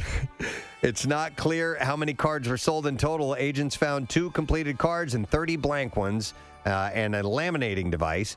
Agents also found an unregistered firearm with Anderson during the arrest at his bar. You know, they're saying not to laminate your card. I've heard that before. Wait, yeah. why? Yeah. The updates. So, like, if you're going to get a booster in the fall, and I got my vaccinations and I got it laminated, and as soon as I got it done, I was told that was not a good idea. But whatever, maybe you can suck it. We'll figure it out. Yeah, in medical terms, suck it. It's all fluid. Yeah. Anderson faces 3 felony charges, including carrying an unregistered firearm, forgery of a government seal. That sounds pretty hefty. Yeah. And identity theft of Pfizer, CBS, and the U.S. Centers for Disease Control and Prevention. So he's going to be facing some serious charges.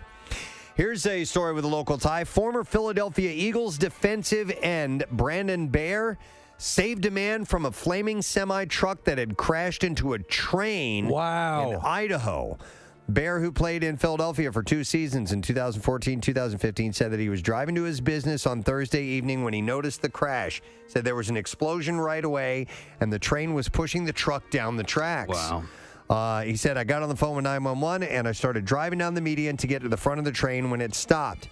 As the 6'6", 260-pound former lineman approached the scene, he heard the voice of 25-year-old Steven Jensen inside the truck and made a conscious decision to help. He said, I ran to the window.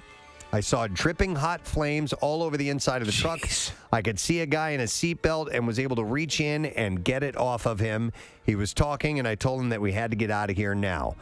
Blair climbed halfway into the vehicle to help Jensen break the steering wheel and other equipment before pulling him out of the rear window between the passenger and the driver's seat. Man, this guy got the right guy to help him. Yeah, seriously. I'm surprised he didn't stop the momentum of the train. He said, we walked away, and within seconds, the fire on the roof fell down inside, and the whole seat and cab went up in flames. We got to go. A few minutes later, there were a couple of big booms and explosions, he said. Wow. Once emergency responders arrived, Jensen was airlifted to a hospital in the area and was in stable condition on Friday morning. According to a hospital spokeswoman, Blair didn't consider himself a hero, but was glad that he could help. I'm surprised Blair just didn't throw him to the nearest hospital. Right.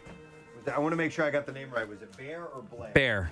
It was Bear. Sorry. Yeah. So, how about this? An Irvine man was arrested on fraud charges Monday after authorities say he used $5 million in pandemic relief loans to buy luxury sports cars, take lavish vacations, and cover his personal expenses. That's great. Mustafa Qadiri. I'm on Easy Street. Submitted bogus applications for federal loans under the Paycheck Protection Program on behalf of 4 Newport Beach businesses that he purportedly ran. Why should this go to people who need it? None of those businesses are currently in business. Federal agents seized Ferrari, Bentley, Lamborghini sports cars that Qadiri had bought with the loan money. Well, that would relieve a little bit of the COVID stress. Along with $2 million from his bank accounts. I mean, like he was going for it. Yeah. Qadiri was indicted by a federal grand jury on 4 counts of bank fraud, 4 counts of wire fraud, 6 counts of money laundering, and 1 count of aggravated identity theft. He's arrested the latest example of rampant fraud that has plagued the federal program set up to relieve economic hardship caused by the pandemic. In California alone, officials have confirmed at least $11 billion in illicit unemployment claims. So, yeah, people are taking advantage of the situation. All right, and there you go. That is what I have in the bizarre file for you. All right, so you got, somewhere in the neighborhood of 5 minutes to enter the word studio. You can do it. To win the $500. It's our final week of doing the Preston and Steve Money Clip giveaway. So text the word studio to 45911 or enter it through the MMR app or at WMMR.com. And you just might win the $500. We're going to take a break. We'll come back in just a moment. Make sure you stay with us. Preston and Steve on 93.3 WMMR. The Preston and Steve Small Business Love You, Help You line.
That's your traffic on 93.3 WMMR. All right, so we have a new Daily Rush video, and it is available for your viewing pleasure, and it is our interview with Dave Navarro. Yeah. Which was excellent. He was great. The description says, Dave reveals that he's obsessed with cuckoo clocks and that Hugh Hefner signed off on one of his tattoos. You can watch it now at PrestonandSteve.com, sponsored by Punchline Philly, Fishtown's first comedy club, restaurant, and bar. And, of course, he's in Jane's Addiction. They'll be playing at the Barbecue. I got an email, which I'm going to pass along. I'm going to read part of it. It's kind of a lengthy email. It says, hey, Preston, my name is Rebecca Tomlinson. We just bought our tickets for the concert, and we're super excited, meaning the Barbecue. My husband, Bob, listens to you guys every day in his commute to Harrisburg for the National Guard. Jeez. And then she goes on to talk about, some tough things that they've had to go through. He was diagnosed with fibro, got in a motorcycle accident. Their youngest lost her right eye in a freak accident. She ended up having to do some sewing to make ends meet. She said, I sewed table runners, made crafts just to keep us afloat. And then another thing happened, and they once COVID hit, she had to start doing more sewing. This time she made masks and scrub caps and only asked for a donation. She said in 1 year, I made over 3,000 masks and about 200 or more scrub caps. Jeez. Isn't that wild? Yeah. So she goes on to ask for a bit of a favor. She said, I don't know if it's a lot to ask, but in July, it'll be 8 years that we're married, and I was hoping that I could somehow surprise him at Barbecue. And we're not going to be able to help you with this, unfortunately, but they want to meet a band. Right. This is something we can't. Hard, yeah. It's something that we can't facilitate, Even outside of COVID, it would be a problem. Yeah, but she goes on to say, but if you guys just wait, if just a wave from you guys to the pit would be super cool. We got tickets in the 104 section. We figured that if we were going to enjoy the day together without three kids, three savages, she says, we should get decent tickets. So they did. But the reason I wanted to read this message is that hopefully by then in September, and I'm sure this is going to be the case, that we'll be able to meet you face to face. Yes. As we do an appearance as the Preston and Steve Show at the Barbecue. I demand it. We're at what we call the Blump Inn. For a stupid reason, but anyhow, that's when you get oral service while you're on the bowl. That's that's correct. what a Blumpkin is. So so Rebecca, we will be getting a chance to say hi to anybody who wants to come by and say hello in person. So we would love it if you and your husband Bob would come by and say hello while we are there. And we'll have more details as we get closer to the show. It's a ways off. It's in September, so we'll be good to go. So that was signed Rebecca Tomlinson, the Underground Seamstress. So I just wanted to pass that along. Think of that story and think about how many people, how many families have gone through so much, and making ends meet and piecing together things to get by. And it's that's amazing. Yep. And I give them all the credit in the world for that. We're coming out of it. Yeah. It's great. So get set and you'll be able to come out and say hello to us when you go to the show. Today, it was, I guess, 25 years ago today or recently within the last week or so. I think it's today. It's a magical day, or at least a magical time. You can sort of feel it in the air. Yeah, you even look outside. Yeah. The trees are swaying, I think, in honor of the fact that it is the 25th anniversary of the movie Twister. Yeah. A legendary film. Oh, my God. Legendary, horrible film. I remember looking forward to going and see. I took my mom. She was visiting in town, and I took her to go see the movie. And the big hook were the effects. That's it. At the time, the effects were kind of groundbreaking. The CGI depicting these tornadoes. And they were amazing for the time. They did a great job. Yeah. It was such a stupid movie. The whole concept. It was just piss poor. Yeah. The rival storm chasers. There's the corporate storm chasers and the more grassroots in it for the love of the storm.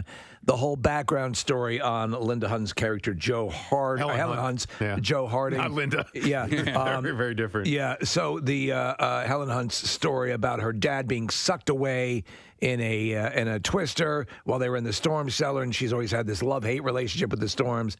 But it's horrible. But again, at that time, the effects-wise, you'd never seen anything like that. No, effects-wise. So here's my vivid memory of this movie.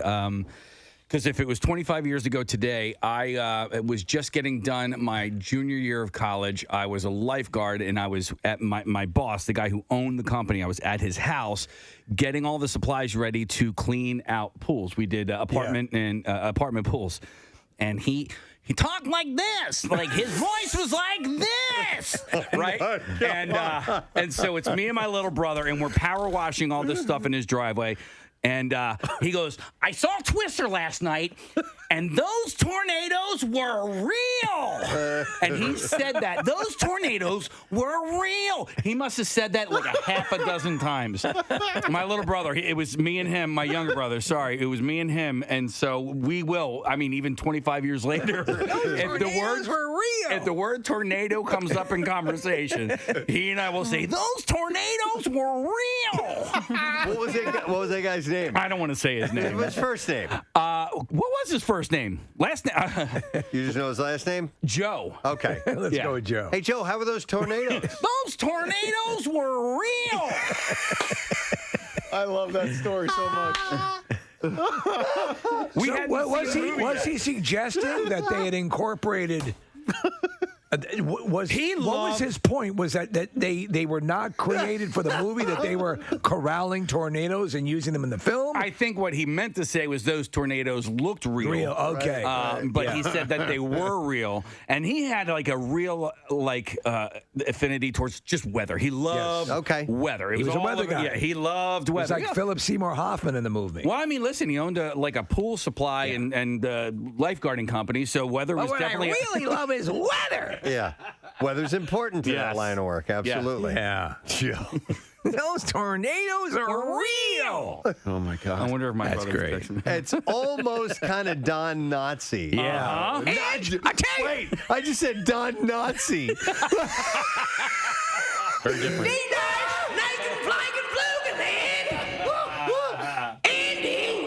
Don Nazi.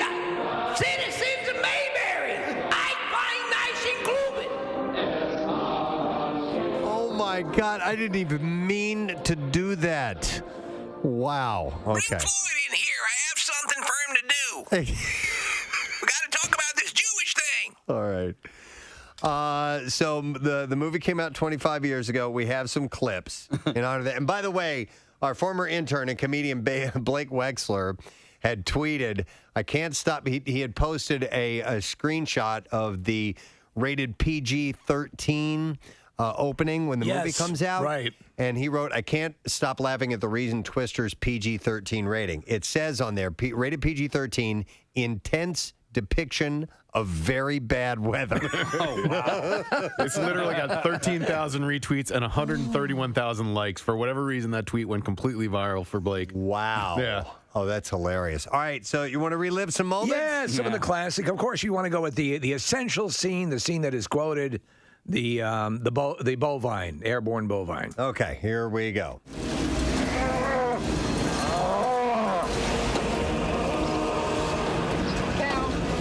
I gotta go, Julia. We got cows.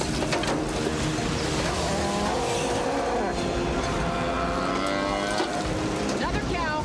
Actually, I think that was the same one. Yeah, there were cows flying around in the air. Yes. The tornado had lifted them Cows. up. Hey, Joe, how are those cows, man? Those cows were real. Oh my God! And it was so it was Jamie Gertz and Bill Paxton and Helen Hunt all in the car riding away. And if you don't remember the story, she still pines for Bill Paxton. They're going through a divorce, which you need to add that on because the storms aren't enough. These cataclysmic storms aren't enough to sell the drama. I was just happy to see Jamie Gertz because I hadn't seen her in a long time. And I had a crazy over-the-top crush on her back in the day. By the way, another case where she's completely fine, as she's a good person. She's involved. She's not like she's evil or bad. Oh, yeah. Like, and she's the ex, right? Yeah. Or wait a minute. No, she's the new one. Yeah. Helen Hunt was the ex. Right. That's right. All right. But she didn't love storms the way Bill Paxton. All right. Here's the explanation of the tornado scale. The What is it? Fujita scale. Fujita scale. Yeah, here we go. That was a good size twister. What was that, an F3? Solid F2. See, now you've lost me again. It's the Fujita scale. It measures the intensity of a tornado by how much it eats. Eats? Destroys. Little encounter we had back there is a strong F2, F3 maybe. Bet we see some F4s today. That'd be sweet. 4 is good. 4 will relocate your house fairly efficiently. Is there an F5? Everybody gets quiet. Oh, no. What would that be like? The finger of God.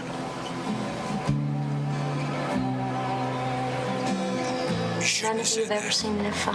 I'm sorry? You shouldn't have said that. Yeah. Shouldn't ask that question. Just one of us. Just one of us. Guess who it is? It's Joe. She's the only one who's ever seen it. Up close. That's the one who took her daddy from her. They all stop eating. You know, they all drop. They all drop their forks. Are you goddamn crazy while we're eating? You dumb bitch.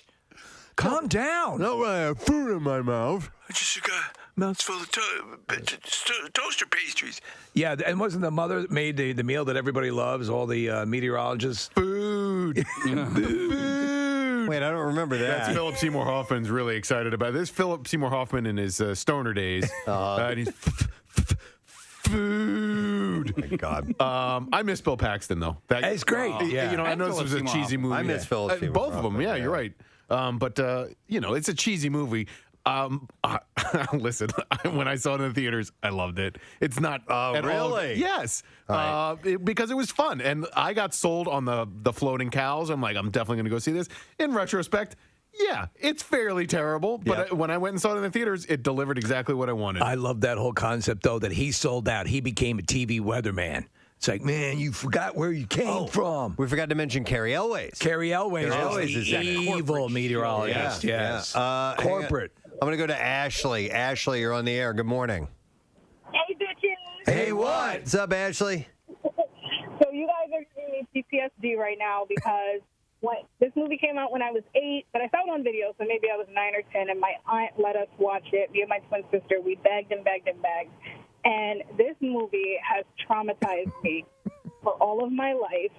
I was deathly afraid of tornadoes. Like in the movie, they just come out of nowhere, like blue sky, and there's a tornado. And I literally used to sit by the window, scared, thinking a tornado was going to come and just like sweep me up and destroy my house. And to this day, I am terrified. I'm not scared of hurricanes.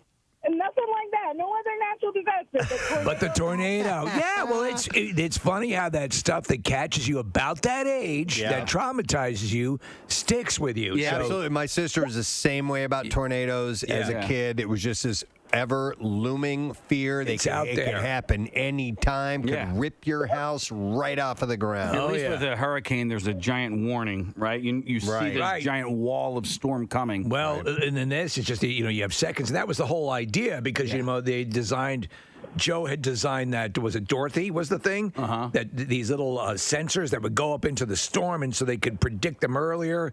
And that was the problem is that they were, they had just a few minutes in many cases before the tornado starts. The one that happens at nighttime is very cool. Ashley, does your family think you're crazy? Oh my, yeah, it was a thing when I was younger. Like, I just used to sit by the window and scared. Like, that movie made me cry. And wow. No, anytime there's like a tornado warning in my area, like I live up here in Pennsylvania, they live in Virginia, like I call one of them, like my mom and my sister, and I'm like, yay, to the tornado coming.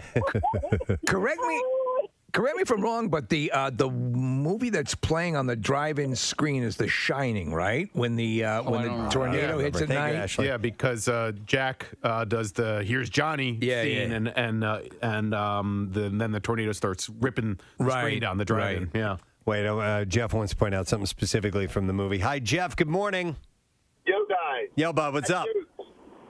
Best part of that whole movie was at the very end when they go into that little shack out in the middle of the field and all those knives and all that crap are all hanging all over. And they say, who are these people? I don't remember. You guys got to bring me back up to speed on the... Well, it was like the most dangerous shack on the planet. Thanks, Jeff. Especially if any wind was coming through because it was like literally sharp objects. Axes, shovels, spikes, sickles, everything in this room. And they're like, okay, this. And even outside it says, in case of tornado, do not come in. Right. But, yeah. All right, here's another clip. This is, which one is this one? This might be the explanation of Bill Paxton's nickname. Oh. Bill? The Extreme, right? Yeah. All right, here. Oh, that was his name. Yeah, wait till you get this one near Dalton, right? Oh, God. We're way too close, and Joe's got the vid on it. She's filming it, right? And all of a sudden, out of nowhere, this looking Green Valiant comes pulling up right in the way. She starts yelling, and this loser stumbles out of the car. He's got like a bottle of Jack Daniels in his hand. He's naked. Whoa. He is butt naked. Naked. Not naked. I was not naked. He's without apparel. Half naked. Naked. So Joe's yelling at him to get out of the way, right? So he strolls up to the Twister and he says, "Have a drink."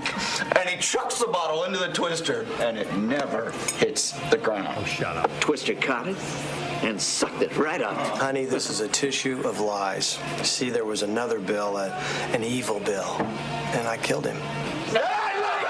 What? Listen to these guys partying and think of what you're hearing there. These are storm chasers. These are meteorologists. And then think of Glenn Hurricane Schwartz. Right.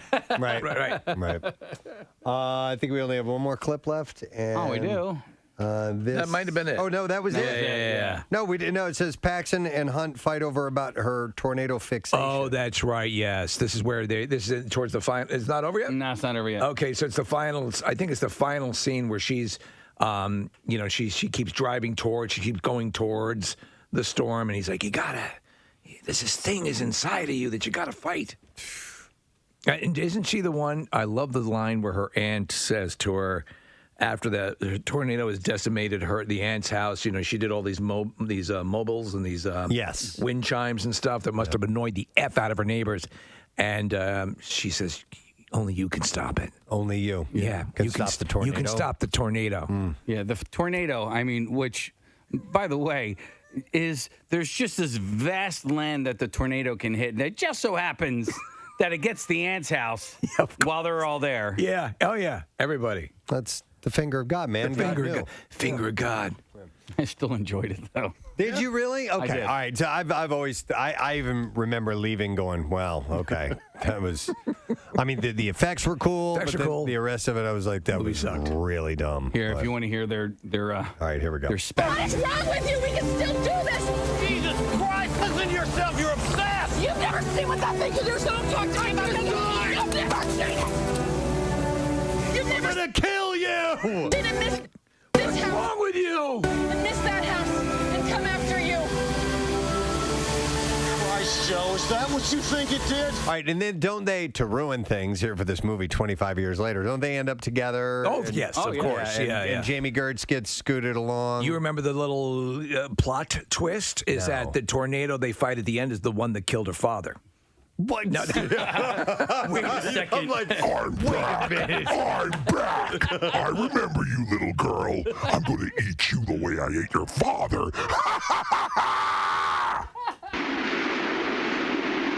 I remember ripping your father out of the storm cellar, and now I'm back for you.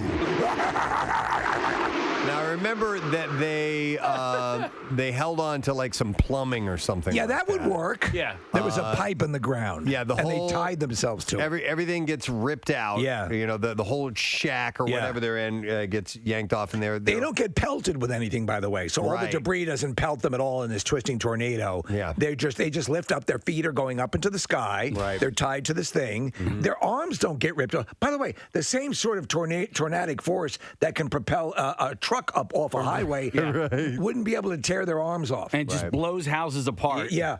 But you guys would be surprised how many people are texting in on how this is their favorite movie.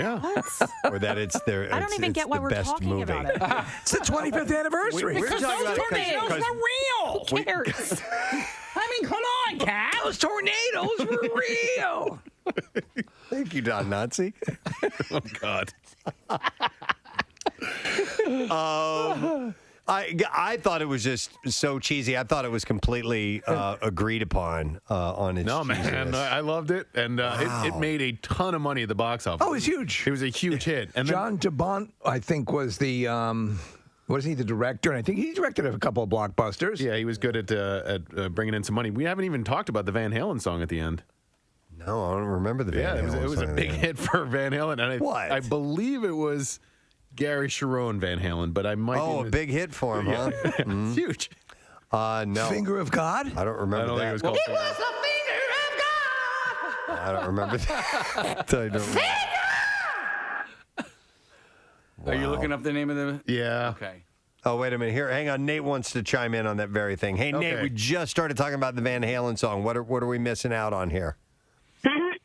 I just wanted to say about that the Van Halen. There was a Van Halen song that was big. I don't remember the name of it, but it was awesome. That was the reason why I went to the movie. Humans Being? Was it Humans Being? Chuck D'Amico's on the And it door. was Gary Sharon, right? Do we have it? No. It was Sammy? Okay. Yeah, it was big for a while. Yeah, I forgot about of God. All right, thank you, Nate. Appreciate it. All right, have a good day. Finger of God. God has huge hands, bigger than the world. Those tornadoes are real. Yes, thank you. Yeah, this is a good song, actually. It was the last. Within the part you'll fall. Tornadoes are real. Finger of God sticking it in the butthole of earth. Oh my God, living in the butthole of Earth? Ah, yes. Wow. This is actually, this was a good song. It didn't get a lot of. No, it wasn't a giant hit, but it was the last one that Sammy recorded with the band, and some people are texting and saying it actually broke up that version of Van Halen. Wow, that song did? Yeah, that did not go over. There was a whole lot of strife in the band at the time. Mm-hmm. Well, they followed it up with the theme song to Turner and Hooch. Turner and Hooch. Do me a favor. Pull up. What year was that? 25 years ago would have been 96. What other movies came out in 1996? I want to see, Nick, if you don't mind, just doing a list of what was tops of the box office that year. I will tell you this: at that point, DVD players had just started to come out. So when I remember this is one of the first demonstration discs when DVD players were a thing. It was second overall that year. Twister was. Wow. Number one, Steve, Independence Day. Third was Mission Impossible. The Rock came out. I saw all of these in the theater. These are all good movies. I love The Rock. Nutty Professor. Nutty Professor. Yeah, Van Halen did the last song in Nutty Professor. Happy Gilmore. The happiest Gilmore. Any other good ones? Ransom was a good movie. Swingers. Mel Gibson. Swingers came out. That's right. The Birdcage. The Edge. Ransom was Give Me Back My Son. Yeah. Oh, right. Wow, The Birdcage was 25 years ago. Jesus. That movie still holds up. That's a good movie. That was another one I hated. You hated I The Birdcage? hated The Birdcage. Hated it. Did you ever see the original, La Cage aux Folles? No, And you know what? When we talked about this, and I told you that's the same comment you had to me. Oh, okay. Because I think you might. They're different enough where you might like the original French version. Better, yeah. Yeah. No, you would. Let's be honest. What is it you didn't like about it? It was one halfway through. I was like, too macho. I can't. I'm like, this is. I'm so bored with this. Okay, wow. It was too similar to The Rock. It was one of the ones where Pulp Fiction too. I hated Pulp Fiction. I left the movie theater. It was the only movie I ever left. Really? But I went back and watched Pulp Fiction again, and I learned to appreciate it. I like that movie. Well, kudos to you for revisiting it. This one, I couldn't get through. Revisited again, still couldn't get through it. I was like, Wow, no kidding. not a fan of this. I thought it at was all. fun. All right, well, 96 is when that came out. There was, what else? First Wives Club. First Wives Club. Phenomenon. Oh, that's a good movie. That's a junk food movie that's like you love Keira Sedgwick in that movie. That's where he gets his brain. There's some sort of brain thing that makes him sort of a superhuman. Yeah, Travolta had a resurgence after Pulp Fiction. It's like I got a tumor. It's not a tumor. Wow. It's got I totally got a tumor. But who's that other actor that I love? The Apostle. Robert Duvall. I love him. Forrest Whitaker's in it. Forrest Whitaker. Wow, Travolta had two big movies that year. Broken Arrow, which is a terrible movie, also came out in '96 and was 17th at the box office. So Twister's going to, but Broken Arrow is going to be my Twister to you, Nick. Yeah, well, it's a John Woo movie. Yeah, yeah.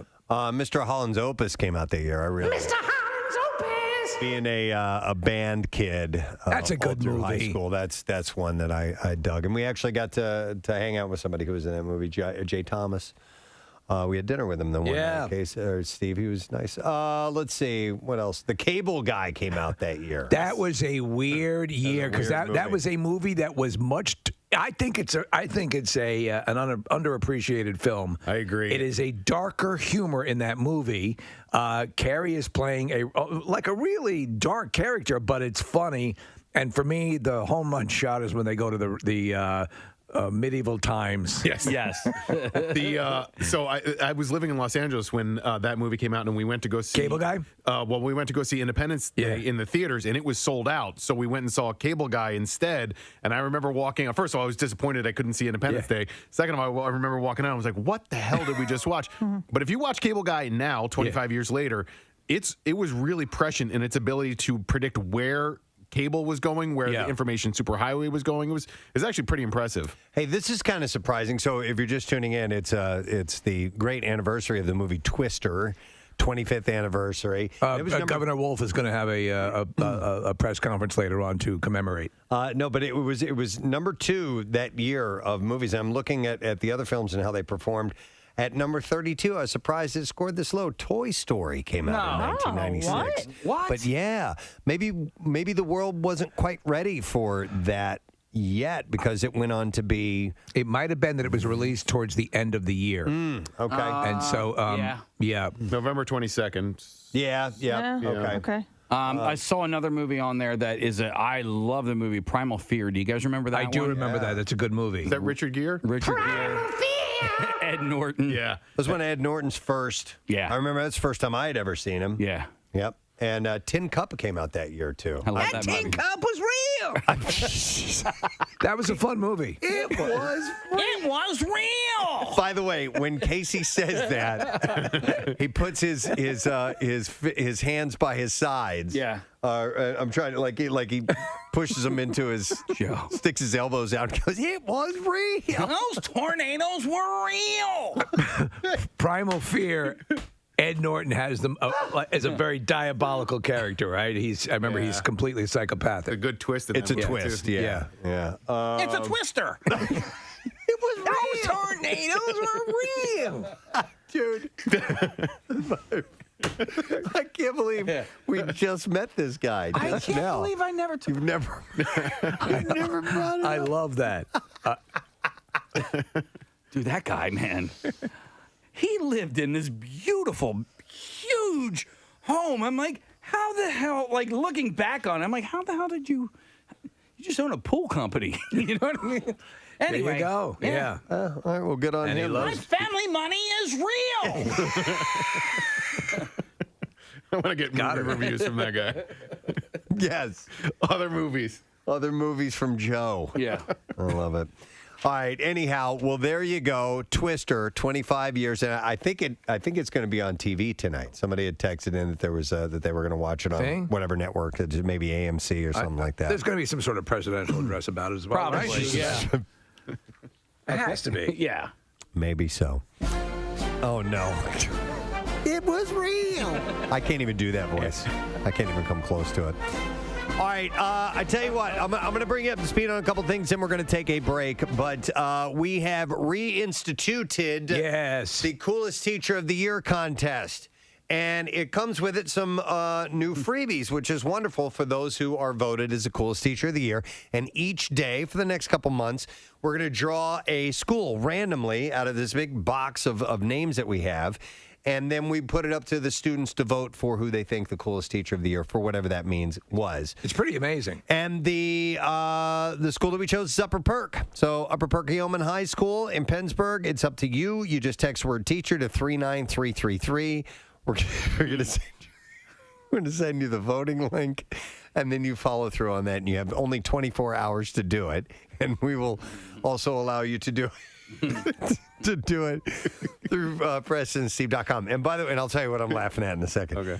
The teacher that is voted the coolest will get the official Preston Steve Coolest Teacher coffee mug, a pair of MMRBQ tickets to sit in the Coolest Teacher section, a Coolest Teacher t-shirt to wear at the show, and a $25 gift card from Acme Markets. Fresh food, local flavors. So get on that now. You have until about 6 a.m. Tomorrow to do it. Somebody was commenting on the text messages concerning Toy Story, and it says, those toys were real. Love it. All right, let's take a break and come back in a second and see what else we can get into, my friend. It's a Monday in all its glory. We'll be right back.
that this is the final week of that. That's it. Do not miss the remaining opportunities. It's 7 times each day, Monday through Friday. So there's ample opportunities, but just don't miss those opportunities. And you know what you can do? You can go to WMMR.com, sign up to be an MMR VIP. I believe we get text messages, right? So we will let you know when you need to be ready and get on board for it. So there were a couple of stories that fell into this category, and we have not taken a trip to the stars in a while. So I think it is time for the Space Cowboy to make an appearance this morning. That's you. That is You're me. everybody. You were the necromancer earlier. Yes.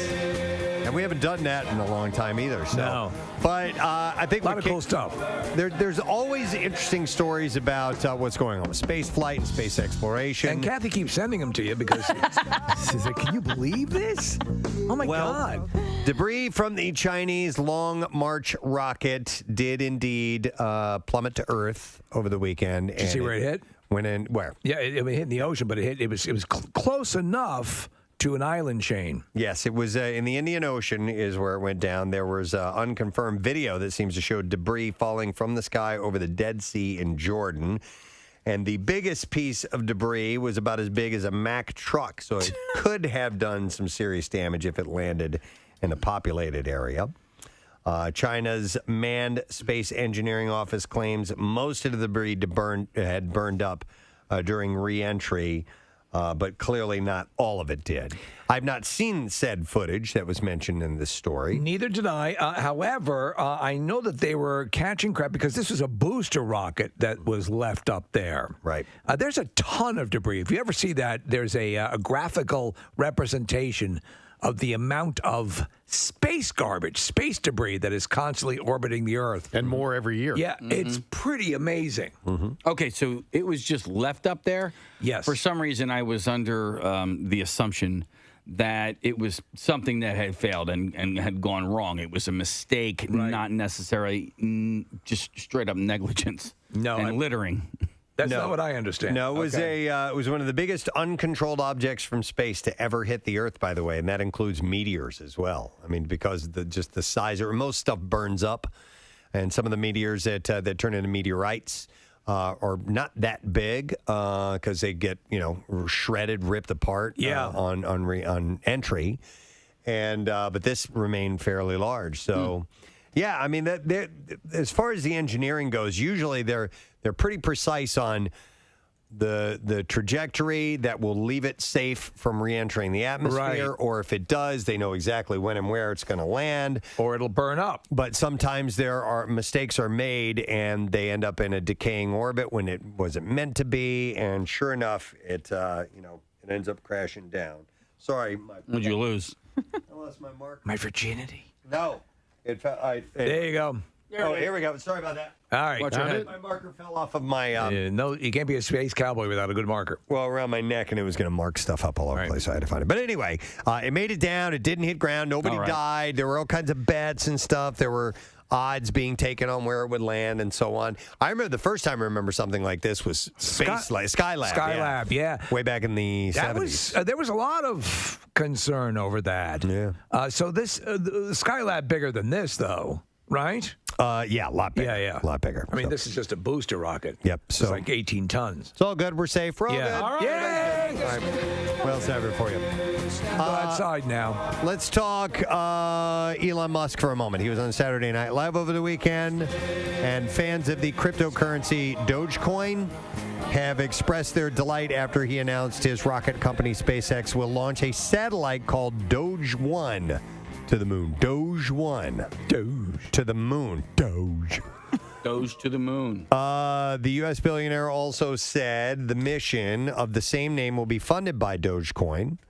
He suggested that it would involve sending the cryptocurrency itself into space. His tweet announcing the news received about 100,000 retweets within 7 hours of being posted. Of course, Dogecoin has plummeted. Dogecoin has plummeted in value over the weekend after he had hosted SNL. Fans had hoped that the price would actually soar, but cryptocurrency is infamously volatile, and it actually took a big dive. He played a character on Weekend Update that was sort of mocking himself a little bit, and talked about Dogecoin. And then Michael Che and Colin Jost kept asking him, yeah, but what is Dogecoin? And he never really had a specific answer. But there was, to me, really interesting crowd reactions to him talking about it. Like there were these, I don't know if they were like bros in the audience or what, but they were like cheering him on when he would talk about being the Doge father. And it was a really it's kind of an sort odd of a culty dynamic. thing. It was like rooting for a basketball player or something. I don't know. It struck me as odd. I don't know. Well, if they're anybody probably else heard it. investors, and they want. I suppose, but they look up to Elon. Elon, I mean, know. he's an interesting person, and he's an innovator in a lot of ways. He's also done some things that are pretty polarizing, but you can't argue with his ability to affect the economy and do some pretty impressive things. But the way that he's become a bit of a lightning rod to me is fascinating. Yeah. The Doge One mission itself will be managed by Geometric Energy Corporation, which is a Canadian technology company. In a statement, the company said that the mission will involve a cube-shaped satellite weighing around 88 pounds. And the satellite will then use sensors and cameras to obtain lunar spatial intelligence. So that's what they're sending to the moon. I'll tell you what Elon Musk is, at least to me. He's more reminiscent of a Steve Jobs, but actually more capable. Steve Jobs was great at synergizing different things and creating stuff out of that, but Elon Musk can actually create the... he does the science, right? Yeah, the science. He's behind that whole thing. So it's interesting to watch him operate and to see the sort of the cult that surrounded Steve Jobs start to form for him. The firm also said Dogecoin would be the unit of account between SpaceX and itself for business involving the moon. So that vending machines on the moon will take Dogecoin? Maybe that's what they're going to be doing. Anybody got a Dogecoin? Additional payload space on the mission will be set aside to include space plaques on which digital art will be stored. Oh, man. Yeah, right? We are moving ever so swiftly into the matrix where everything is just within the computer. Dogecoin is currently up 2.8% over the past 24 hours after crashing around 36% over the weekend. Are you an investor, Case? No, I have other cryptos, but not Doge. Not Doge? No. Where I have my crypto, I can't. I don't have an option to buy it. All right. Yeah. Okay. But I mean, you can get it. If I were like you, Robinhood or whatever. Robinhood is the big, And Robinhood is where they were talking about the big nosedive of Dogecoin over the weekend. Oh yeah. Yeah. Okay. All right. Something else here I found. Involves the moon as well. The moon. Our telescopes on Earth and in space may one day welcome a new companion, a massive telescope on the moon. And what's clever about the Lunar Crater Radio Telescope idea is that the LCRT would use an existing crater on the moon's far side. To look at us? So, no. It's on the far side. It'd be looking away from us. But the interesting thing about it is it would be the size of this huge crater. That'd be amazing. And it's a brilliant idea. Last Wednesday, the Jet Propulsion Laboratory announced the LCRT is receiving $500,000 in Phase 2 funding from NASA's Innovative Advanced Concept Program. While it isn't an official NASA mission yet, the funding round is a vote of confidence in that idea.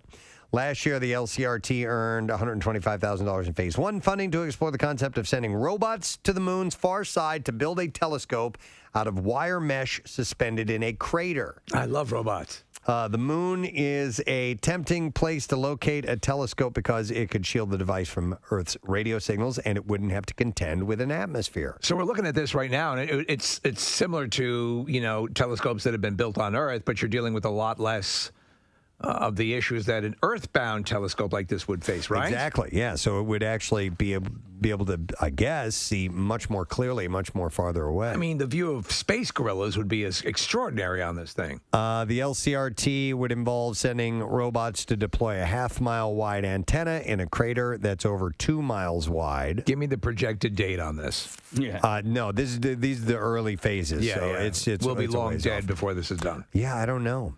And NASA's JPL's dual-axle rover could be the workhorse for the task. To get it done, the rover can split in two, allowing like a transformer. One part to stay on the crater rim while the other goes rappelling to lay out the wires. The new funding round will allow the team to refine the design of the wire mesh, investigate how to best use the dual-axle rovers, and look into possible construction techniques. So one robot gets to be lazy, right? Yeah, and the other one does all the work. Exactly. Come on, man. I thought that was pretty damn cool. That is cool. So be curious what kind of imagery we'd see from that side of the moon. Yeah, that's what I'm excited about. Would we see the other Earth that's directly on the other side of the of the sun? Yeah, maybe. all those things we can't see. I don't know. Or the waiting Martian armada that sits. That's always in space. What they do, right? They sit on the other side of the moon. Yeah, the other side of the moon, or and mount their hide in the asteroid belt or something like that. Yeah. Have you guys ever heard of the term ultra-terrestrial? Ultra-terrestrial? No, I have not. Okay, so what does it pertain to? Well, all right. So, like recently, the declassification of those UFOs that were spotted over the ocean, near the fighters, the triangle-looking things, the triangle-looking things. More importantly, this tic-tac-shaped one that goes to like insane amounts of speed in a relatively short amount of time. Is it contained on that first naval footage that was released? Yeah. So, I mean, they were talking about how, potentially that maybe it surfaced from the ocean. Yes. Yeah. No, I have. Then I do know what you're talking about. So extraterrestrial is, coming from outer space somewhere, but the ultra-terrestrial is, this notion that these things are actually here on Earth. They're already here and have been here and are just sort of monitoring. Like Aquaman. Yes. Well, I mean, It's essentially, possible. No, it's like The Abyss. The Abyss. Remember that movie? Yes, but there are extraterrestrials, are they not? I don't know, but Casey says they could be they ultra-terrestrials. apparently had been there for a long time. They had a whole society under the water and everything. How about that? I'm guessing that's maybe what they are. So there's this guy named Christopher Mellon who's been doing podcast. He just did one with like Rogan. He did another one with Terry Virts, the astronaut that we had here in the studio.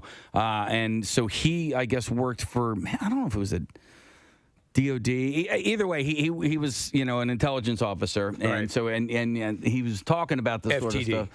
Possibly FTD. I don't know. He's a fascinating guy. I've seen him interviewed, and he was talking about these beings that are.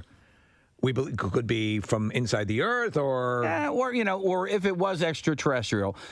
I think a lot of people say, well, it's too far, to even if you traveled at the speed of light or, a quarter of the speed of light, it would still take you thousands of years to get here from, another planet. But, what if these intelligent things that are coming here are not actually biologically based, that they're actually just probes? Interesting. Interesting. I don't know, man. I don't know. There's also, Nick, you pulled up, what was that theory? Interdimensional? Yes. Oh, yeah. Interdimensional hypothesis. Yeah, that goes right along with Casey was talking about. Okay. Well, that's what Kathy and I were talking about over the weekend. Yeah. She mentioned that to me. I was like, okay. She just sent one text, interdimensional, question mark? Yeah. LOL. Do you know I've never written LOL? More on my speed.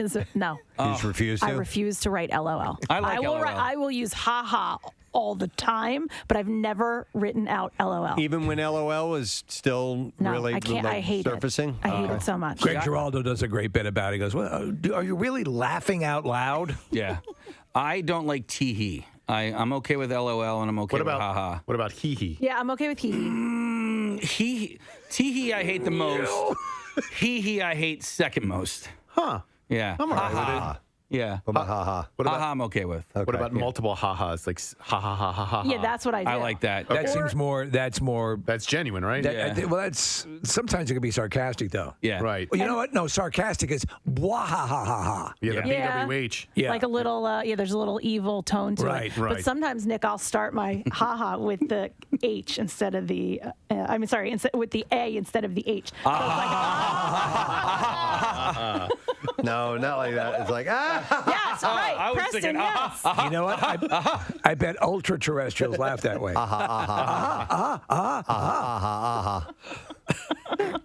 That's how you know. Then they get into their TikTok spaceships and TikTok. They're tic-tac-shaped spaceships. And fly at 500 miles an hour. All right, well, anyhow, in case you were wondering, I forgot the last thing I was talking about. What were we talking about? Oh, yeah, the Space Cowboy. No, we were talking about the a telescope on the moon. Oh, that's right. Yeah. All right, here's something else. Astronomers at Ohio State University have discovered what they say is the closest known black hole to Earth. Oh! About 1,500 light years away. They dubbed That's not that far. They dubbed it the unicorn. The nickname for the stellar mass black hole serves as a double meaning because it resides in the constellation Monoceros, which is Greek for unicorn. The name was also given due to its notably low mass for a black hole. So it's a smaller black hole. Which is still 3 times that of our sun in our solar system, making it essentially one of a kind. Still pretty freaking big. It is. Freaking big. Yeah, it's a freaking big black hole. It's a unicorn. You've seen a lot of big holes. Yeah, in your Don life, Nazi haven't you? told me about it. Duh. Duh. He was the worst of the Nazis. Don Nazi. The black hole appears. Freaking Hitler lover. Yeah. Don Nazi. That black hole was And this black hole's twice the size of the sun. Shut up, Don Nazi. Mr. Furley. That's terrible. I couldn't say it. That wasn't terrible. Not the same show, though. No. Yeah. Same guy. though. Same actor. I enjoyed it. Duh. My God. Because black holes cannot be seen with the human eye, this one appears to be a companion of a red giant star, meaning the two are connected by gravity, but we can't see with the human eye, so scientists use tools to measure light and other wavelengths in the surrounding area.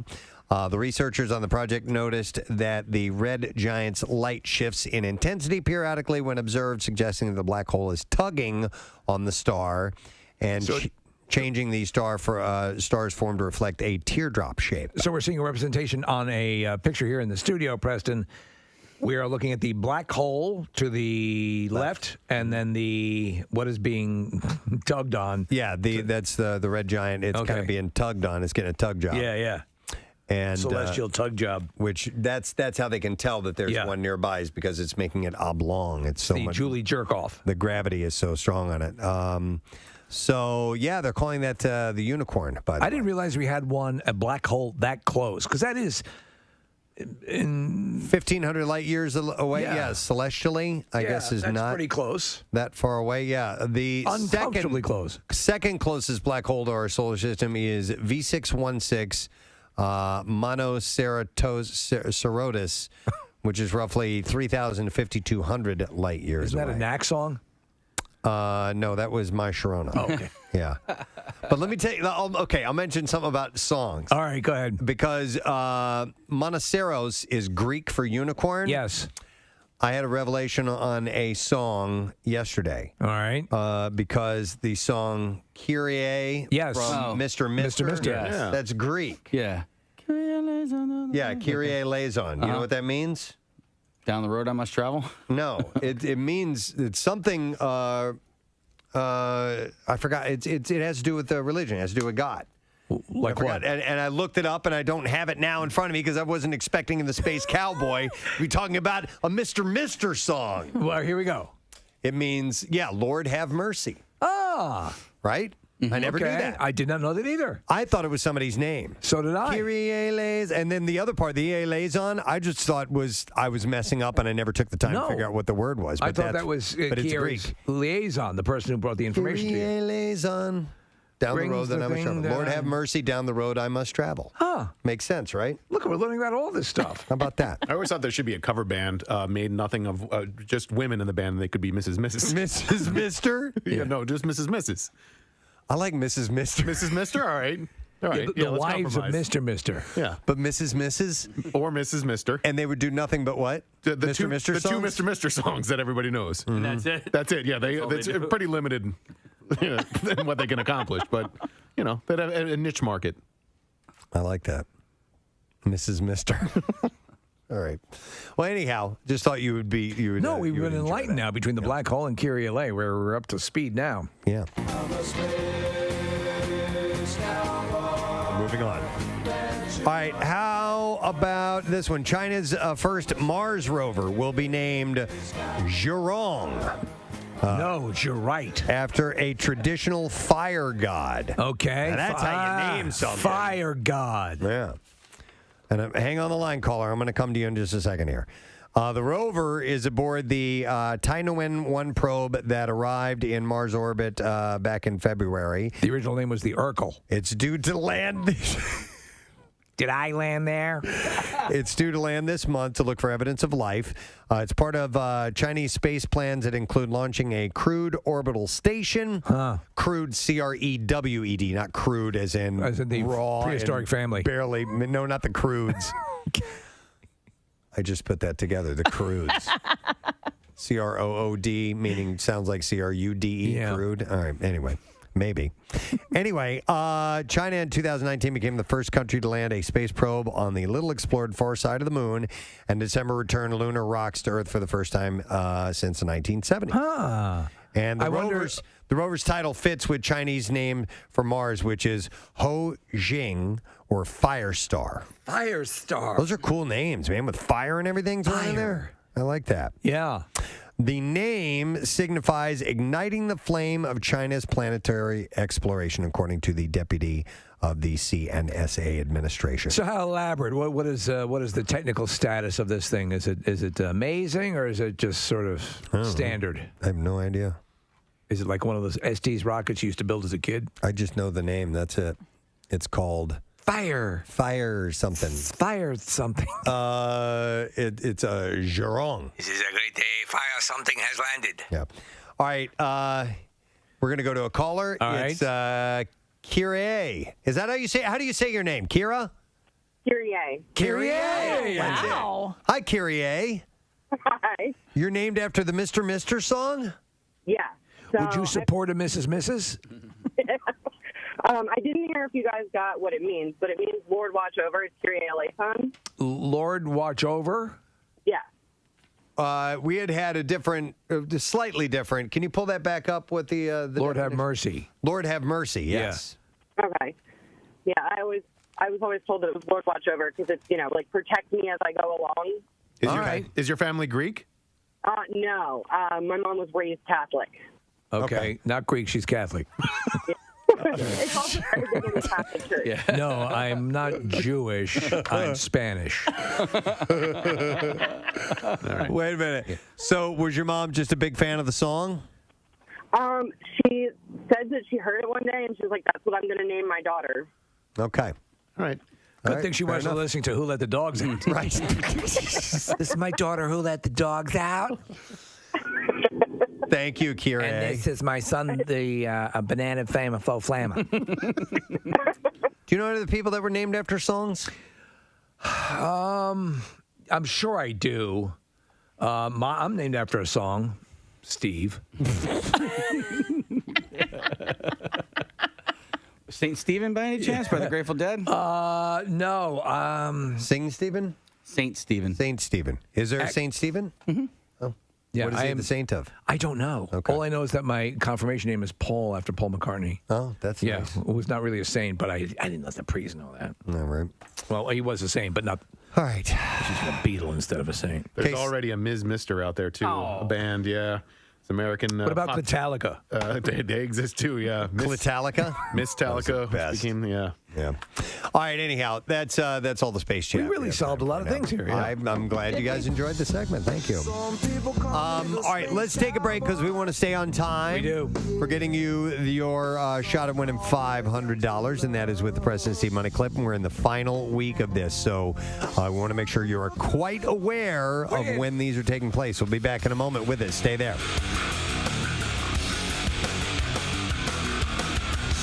Preston and Steve. 93.3 WMMR. 93.3 WMMR presents. You answered the phone. Who the F is this, right? Yeah,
with this story. Imagine sitting on a plane and then the aircraft's door flies off moments before you take off. That would upset me. This is exactly what happened to a man on his flight from Minneapolis Wednesday afternoon. You can see in an image on this website that I pulled up an opening that is where the plane's emergency exit door was. Tom Yan was seated just feet from there on what he described as a small 8-person plane flown by Boutique Airlines, a private aircraft company. Does boutique mean doorless? I guess so. He said we were just about to take off, probably going, 100 miles per hour, and the door flew off. A loud bang, and the door flew off, and the noise and the wind and everything. I didn't even see my bag get sucked out of the plane. I got it right here. This bag right here, he said, got sucked right out of the plane, and they gave it to me about an hour after we tried to take off. Hey, we got your bag. He said it was scary. He said if there would have been a person sitting on the plane with a baby on their lap, I don't know what would have happened. Jan said no one appeared to be hurt. The Metropolitan Airports Commission confirmed the incident did happen. Hey, we are sorry about that. They said that the plane never actually left the ground after the door came off. It returned to the gate at Minneapolis-St. Paul International Airport, and the door was found nearby. So what altitude was it expected to hit? Because I might be into flying along with the door off. Jan and others plan to take their concerns to the county board's public meeting today. Jan hopes that they'll consider taking action against the airline. Where do we stand on having doors? And Jan and several other passengers on that flight decided not to fly back to where they were headed to. No kidding. They took a ride instead. Yeah, we're gonna get a refund if we can. Visitors to Dracula's Castle in Romania can now get the COVID-19 vaccine at the famous site. Nice. Doctors and nurses with fang stickers on their scrubs are administering Pfizer shots to guests at Bran Castle, which is believed to be the inspiration for the vampire's home in Bram Stoker's novel Dracula. You're bleeding a little. I'll lick it off for you. The vaccination drive is intended to lure more guests to the 14th century castle in Romania's Carpathian Mountains. I'd love to visit that castle. It's amazing. Which has seen tourism plummet during the pandemic. Visitors can show up for the shot any weekend during May at the castle, where they've also been given complimentary entry to tour and exhibit of medieval torture instruments, by the way, so you can get your vaccine while you're there. By the way, I saw something that the beer for vaccine promotion thing. Yes. Is it working? Is taking off like gangbusters. Yeah. Like more people are doing that. And it just solely for the reason of the beer, and marijuana places are doing that too, and they're seeing a nice return on that. Now I don't know where this is. It says Heartland Police are reaching out to parents of Arrowhead students about playing Nerf Wars game and playing it safely. In a Facebook post on Wednesday, officials said, while we encourage students to have fun, we want them to play safe, and each year we have calls for students that are playing this game naked. And apparently that's what's happening. Naked Nerf warfare. Yes, that's exactly So what are the injuries that are incurred? They didn't indicate. They don't want it to happen. Like a ball tap? The post goes on to say this is not okay. Double ball tap? Heartland Police finished the post with a warning saying if you are a parent of an AHS student, please warn them that they could be arrested and issued citations if they are playing naked. All right. TripAdvisor has apologized after initially opting to leave up an offensive review of the Auschwitz Museum in Poland. The review has now been deleted and the poster banned. It said blaming a screening failure. The museum complained about the post, in which the reviewer joked about bringing a baby to the gas chambers of the death camp. The post also flippantly described the experience as fun for the family. The Auschwitz Museum said that when it contacted TripAdvisor, it was initially informed that the posting fell within the site's submission guidelines. TripAdvisor said it had used a blend of technology and people in reviewing posts, and that in this case, our initial screening failed to identify this review as prompting intolerance. It did not say whether human or machines had been involved in the original decision. They said through our escalation process, this review was removed. We always aim to get it right the first time, and we apologize to the Auschwitz Memorial and Museum, the Jewish community at large, and all communities and individuals affected by this initial miss. Do you ever check TripAdvisor reviews? I don't. Yeah. I look for like what's people with YouTube videos, what they say if they've gone to a place. I'll do that as well. Yeah. I have a TripAdvisor account. Right. So if I'm going to plan a family vacation, it's one of the sources that I'll use. Now, I'll also go to YouTube and watch like tours of the the facility that People I want have to go done it, to yeah. and actually see what it looks like from people who have actually stayed there. So, all right, one last story, and then we will wrap things up. Let's go with this one. Florida. In Florida, a man was arrested after deputies said he stole 2 police cars. 2? And then led authorities on a multi-county chase. One would be bad enough. Said it started when Cocoa police were called. Police were called. Tickets for 7:30 showing. Check out a report of a suspicious person on I-95. During that investigation, the person deputies later identified as Xavier Javern Cummings managed to get into a marked patrol car and took off. Officers tried a pit maneuver, which sent the car into a wooded area. So pitted. They then tried to get Cummings out of the car, but he was able to run away and jump into a second police car that was running and unlocked, and he took off in that. Wow. He drove north on 95 with multiple agencies giving chase. Authorities used stop sticks to bring the chase to an end. It led to a brief closure of 95. Cummings faces a slew of charges, including armed burglary, 2 counts of grand theft, and motor vehicle theft as well. All right, officers, turn off your cars from now on. And that is what I have in the bizarre file. All right, let's get you that money. We're going to take a break. We'll come back in a second, and we will get the word for the Preston and Steve money clip. And then we're already moving into the lesson question, trash and music news. So we'll be right back. Stay with us. Preston and Steve on the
Things to get into. Mention this story. This is kind of weird. FBI officials have released a 10-page file containing letters from the public pleading for the death of Kurt Cobain to be investigated further.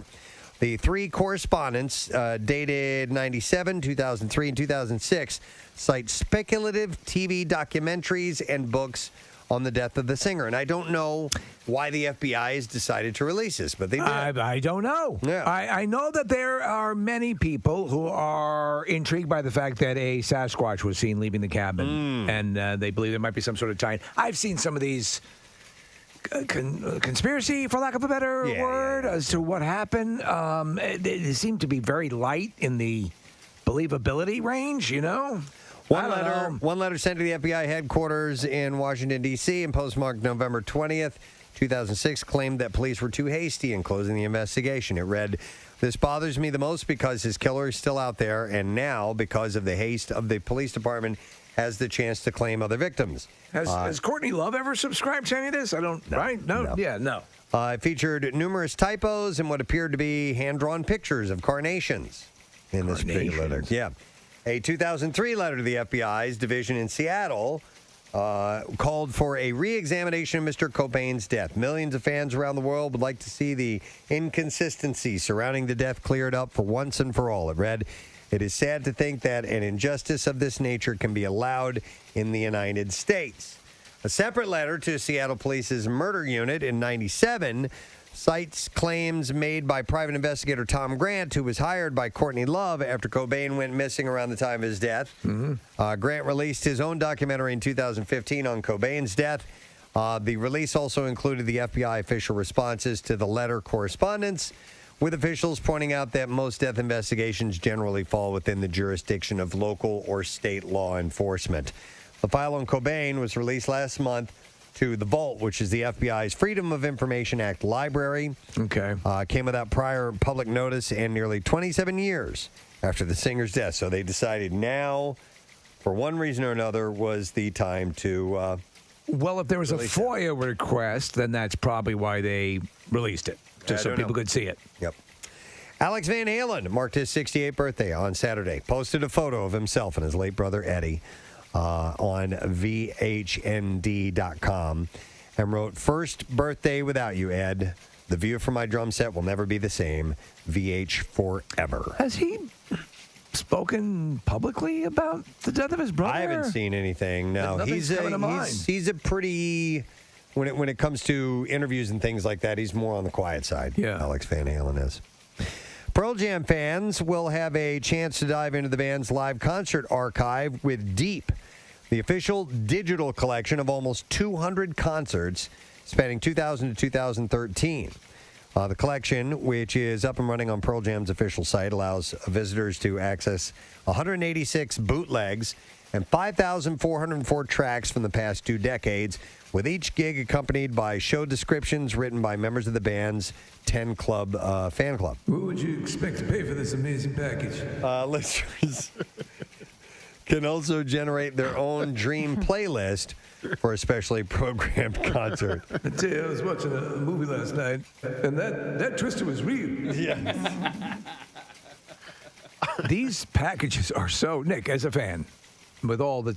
You know, it's funny. I mean, that's so much stuff. It is. I have a lot of these bootlegs already because they've released them in different forms over the years. So I bought the CDs when they came out, especially the shows that I went to, and it's cool because you buy the show that you went to, and you have the CD copy of it. But I was thinking about that over the weekend because I started to go through my my iTunes movies that I own. Yeah. And there's all these Marvel movies on there, and now I subscribe to Disney Plus. Right. So all of those movies that I bought, or what, it's just different versions of owning the same things. That's true. Will I subscribe to this? Probably, because I'm a sucker and I'm a fan, so I'll do it anyway. But, and you end up listening to things in different ways. You end up watching things in different ways, and you just want it to be as convenient as possible. Mm-hmm. So what would you expect to pay for this amazing offer? I have no idea what they're charging. It's a great gift for dads and grads. Yeah, or if you want to get laid. If you want to get laid. Yes. That's something, right? They got live people on the microphone. This guy over here looks like he's got like a skunk beard. Very cool, man. Oh, it's Pierre. Yeah, that guy. Oh, skunk beard.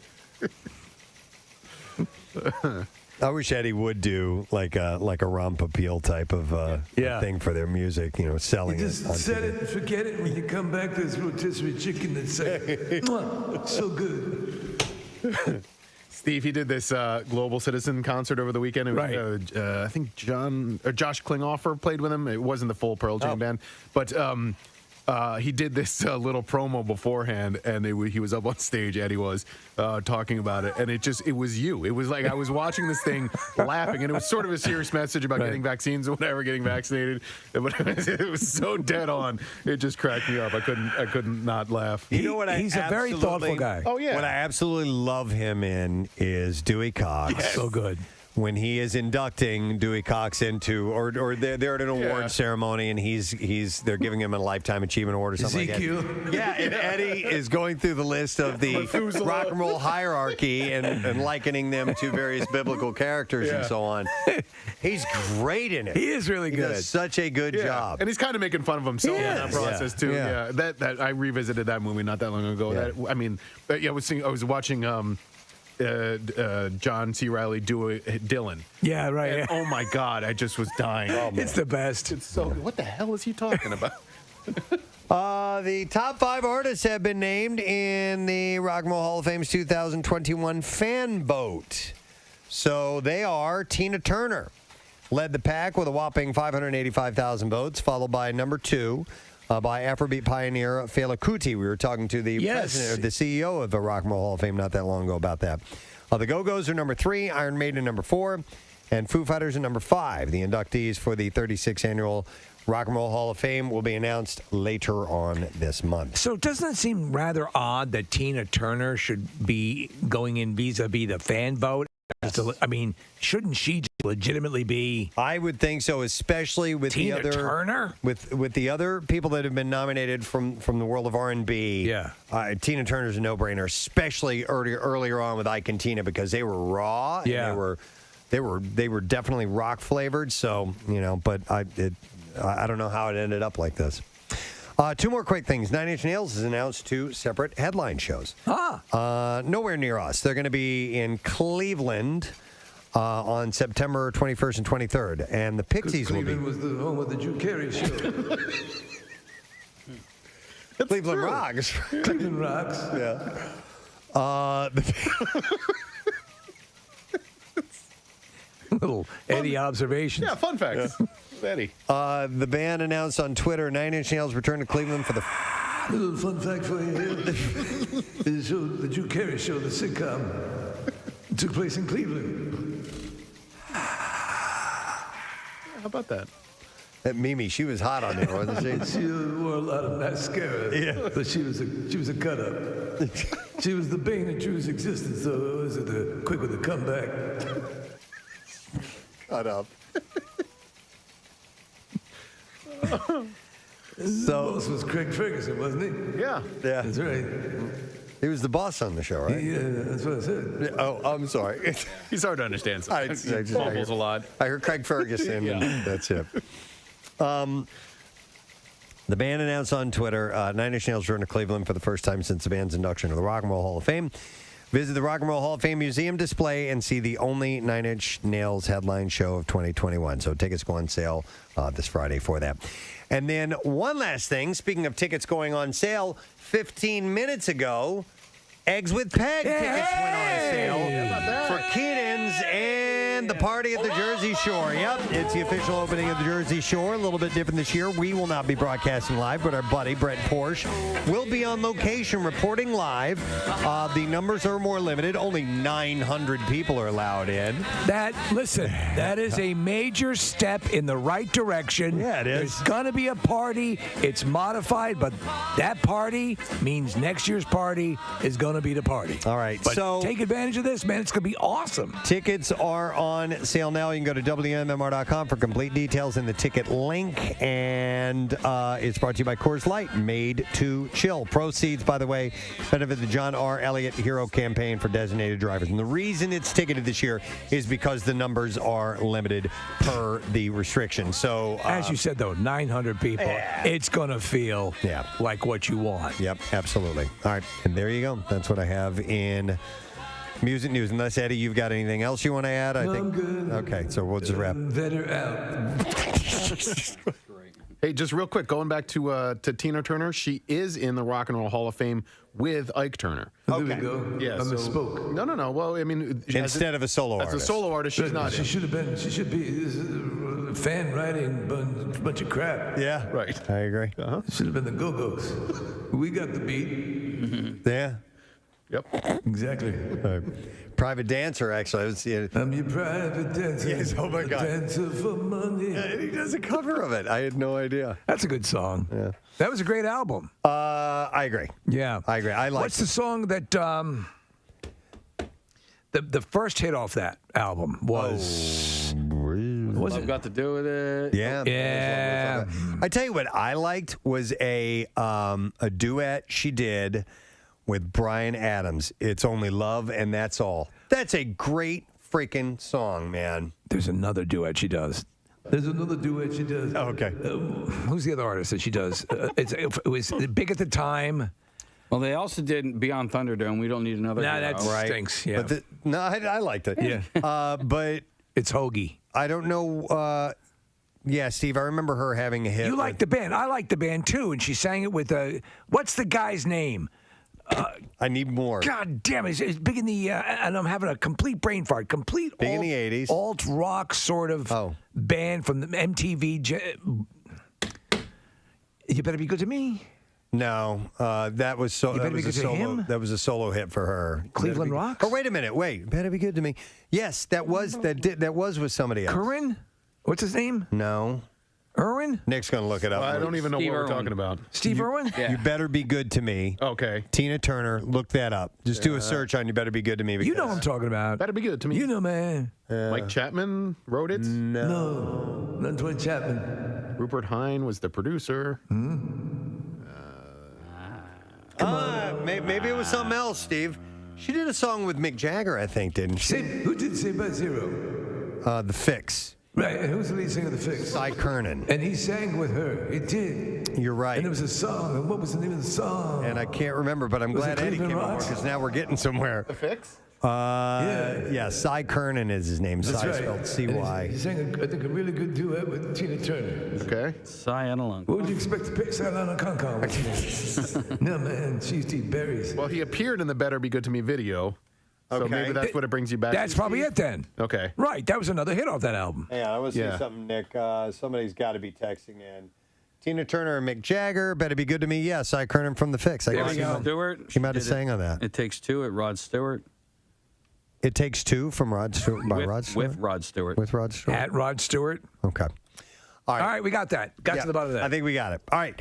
Let's finish this segment up and come back in a moment, and we'll get the letter of the day.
they enter it there. It's real simple to do. You can also go to PrestonandSteve.com.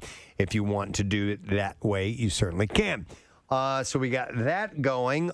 We announced a show, which is Evanescence and Hailstorm in December. So details at WMMR.com.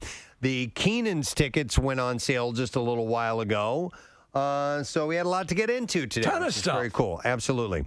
We're going to need to do the letter of the day. So let's go ahead and fire that up now. Preston and Steve on 93.3 WMMR. Now, the Daily Letter. And the Preston and Steve show is brought to you today by the letter T, as in Twister. All right. And we are going to give away a $250 credit to Squeezed.com, the best juice cleanse on the market. Lose weight, better sleep, more energy. Online ordering and same-day delivery available at Squeezed.com. So we will give that away on Friday. And yes, indeed, the Twister and Don Nazi conversation is up and running, and it says those tornadoes were real. You can watch that Daily Rush video now at PrestonandSteve.com. It is sponsored by Punchline, Philly Fishtown's first comedy club, restaurant, and bar. And it'll be up in 10 minutes, it says. 10 minutes. On Okay. PrestonandSteve.com, it'll be up in 10 minutes. So let me thank our sponsors. Preston and Steve Show brought to you today by Dunkin', the official coffee of the Preston and Steve Show. And also by Acme. They have everything you need to prep for this summer season. You can go to Acme, fresh foods, local flavors. Tomorrow on a program, looking like a good stacked show. It'll be Tuesday. We give away a free tattoo with the Preston and Steve Tattoo Day taking place. We will also have MMRBQ veterans, Josh and Sam from Greta Van Fleet, and they are going to be on the bill. They have played. No, they will be playing. No, that's Dirty Honey. That's Dirty Honey. We're just going to talk to Josh and Sam and ask them if they are going to go. Greta Van Fleet. Have they not played the MMRBQ? No. Concert events for the station, but not I thought they were involved with it. No, okay. you're thinking it's Easy Top. They did. Yeah, they played the MMRBQ one time. For real. For real. And we're also going to have author Mitch Albom on. He brought us Tuesdays with Maury. And now he's done Tuesdays with Don Nazi. It's his new book. No, his new book is Die Already. We'll talk to him tomorrow. So that is it. We are done. Rage on. Have a great day, and we'll see you tomorrow, gang. Bye-bye.